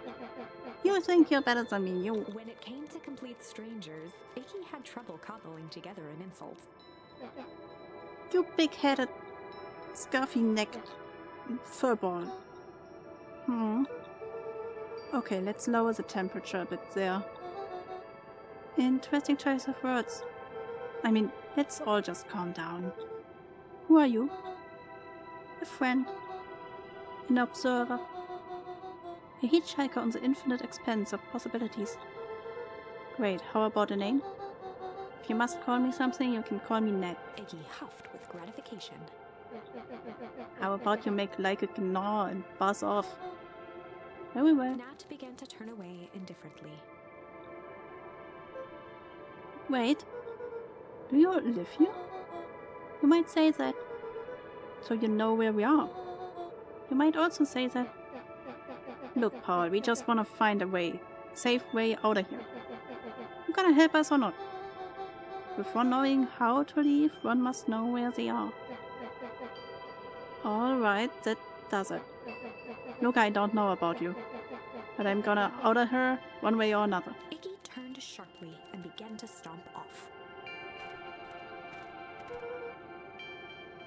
Enough with the riddles. Iggy, wait up. Realizing he'd worn their patience then, Nat relented. Very well, I suppose this isn't the time for metaphors. I will show you how to get back home. Luca and Iggy turned around with hope in their eyes. Come here. Nat took a deep breath in. Close your eyes. Nat What? exhaled slowly, then snapped his fingers. Okay, open them. For a brief moment, Luca Uh-oh. and Iggy let themselves believe that some great magic was about to unfold, I have the feeling we are surrounded. until they opened their Oh, eyes and we are found not. themselves in the exact same place, cold and disheartened. This is your home. This is Beacon Pines. Look, Ned, we don't know how we got here. Maybe we stumbled through some time travel gate in Weewood? Or we teleported to some alternate universe? Or this is all just some cruel experiment by Kerr and his goons. But this is not our home. You are inching closer to the truth. Alas, the reality is much less fanciful. Just give it to us straight. So be it. As I said, this is Beacon Pines. The original, true Beacon Pines. Said it. Told you so. You both grew up here, but the town you have called your home for the past several years is a replica. A remarkable achievement of engineering, to be fair, but a replica nonetheless. That's impossible. It's too much work. You need a whole town to replica a whole town. Indeed, to pull off such a feat would require immense labor power. That which would be moved. That which could not would require a precise duplica. We would have noticed. Someone would have noticed. You think so? Unless the oddity was impeccable. A mind-numbing attention to detail. As for the innumerable trivialities which complete the tapestry. Well, you can leave that to this miraculous thing we call a brain. It has a real aversion to discontinuity. Revulsion, even. The brain has a wonderful way of smoothing out the rough edges, keeping us sane. Oh, no sound. Luca and Iggy looked around, uncomfortable. So, you're saying that someone made an entire new town and moved us all and no one noticed? Precisely. But why? Why is the one question that can never be answered with certainty. The best one can do is to uncover. Nat narrowed his eyes, furrowed his brow, and uttered, The source. Why'd you say the source like that? Why indeed? Luca began to laugh uncomfortably. It's all ridiculous. There's no way they could. He looked down at his feet. His eyes started back and forth in contemplation. With a sudden pain, a thought struck him. If this is really is home.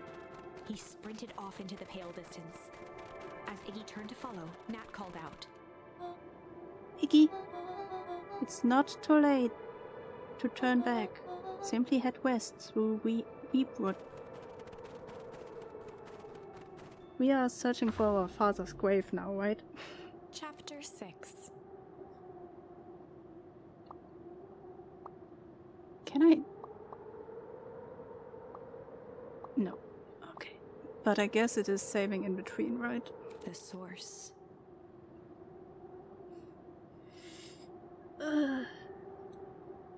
So, Chaos, are you going for a specific ending? No, I just will try to do all of them. I will go as long as I can with all the possible actions that I have. But I'm done now.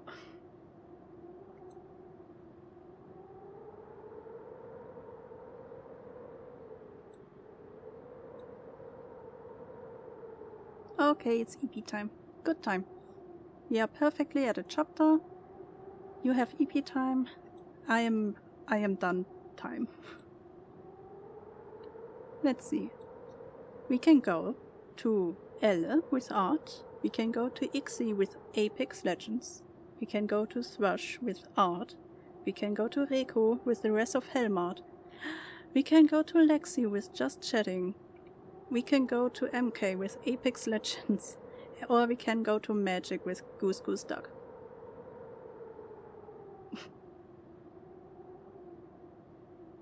Oh, cute, an octopus. That's a good one. Where do you want to go? Let's go to Ella, okay. You really like your tiger VTuber. Here we go. Oh, Biss is in there. We can nom him. Yeah, okay. This is a heavier story than the art style would tell you. Tomorrow we continue with Moonstone Island. On Friday is Dolmare. And Saturday we will see if I have the strength to do another Saturday stream. I baby mod. Thank you, baby mod. Made message. I forgot about that one. Thank you. Yeah. Thank you for coming by. Thank you for lurking. Thank you for chatting. We will see us tomorrow with Moonstone Island. have a good night, or a good evening, or a good time zone. Say hi to Elle. And bye-bye.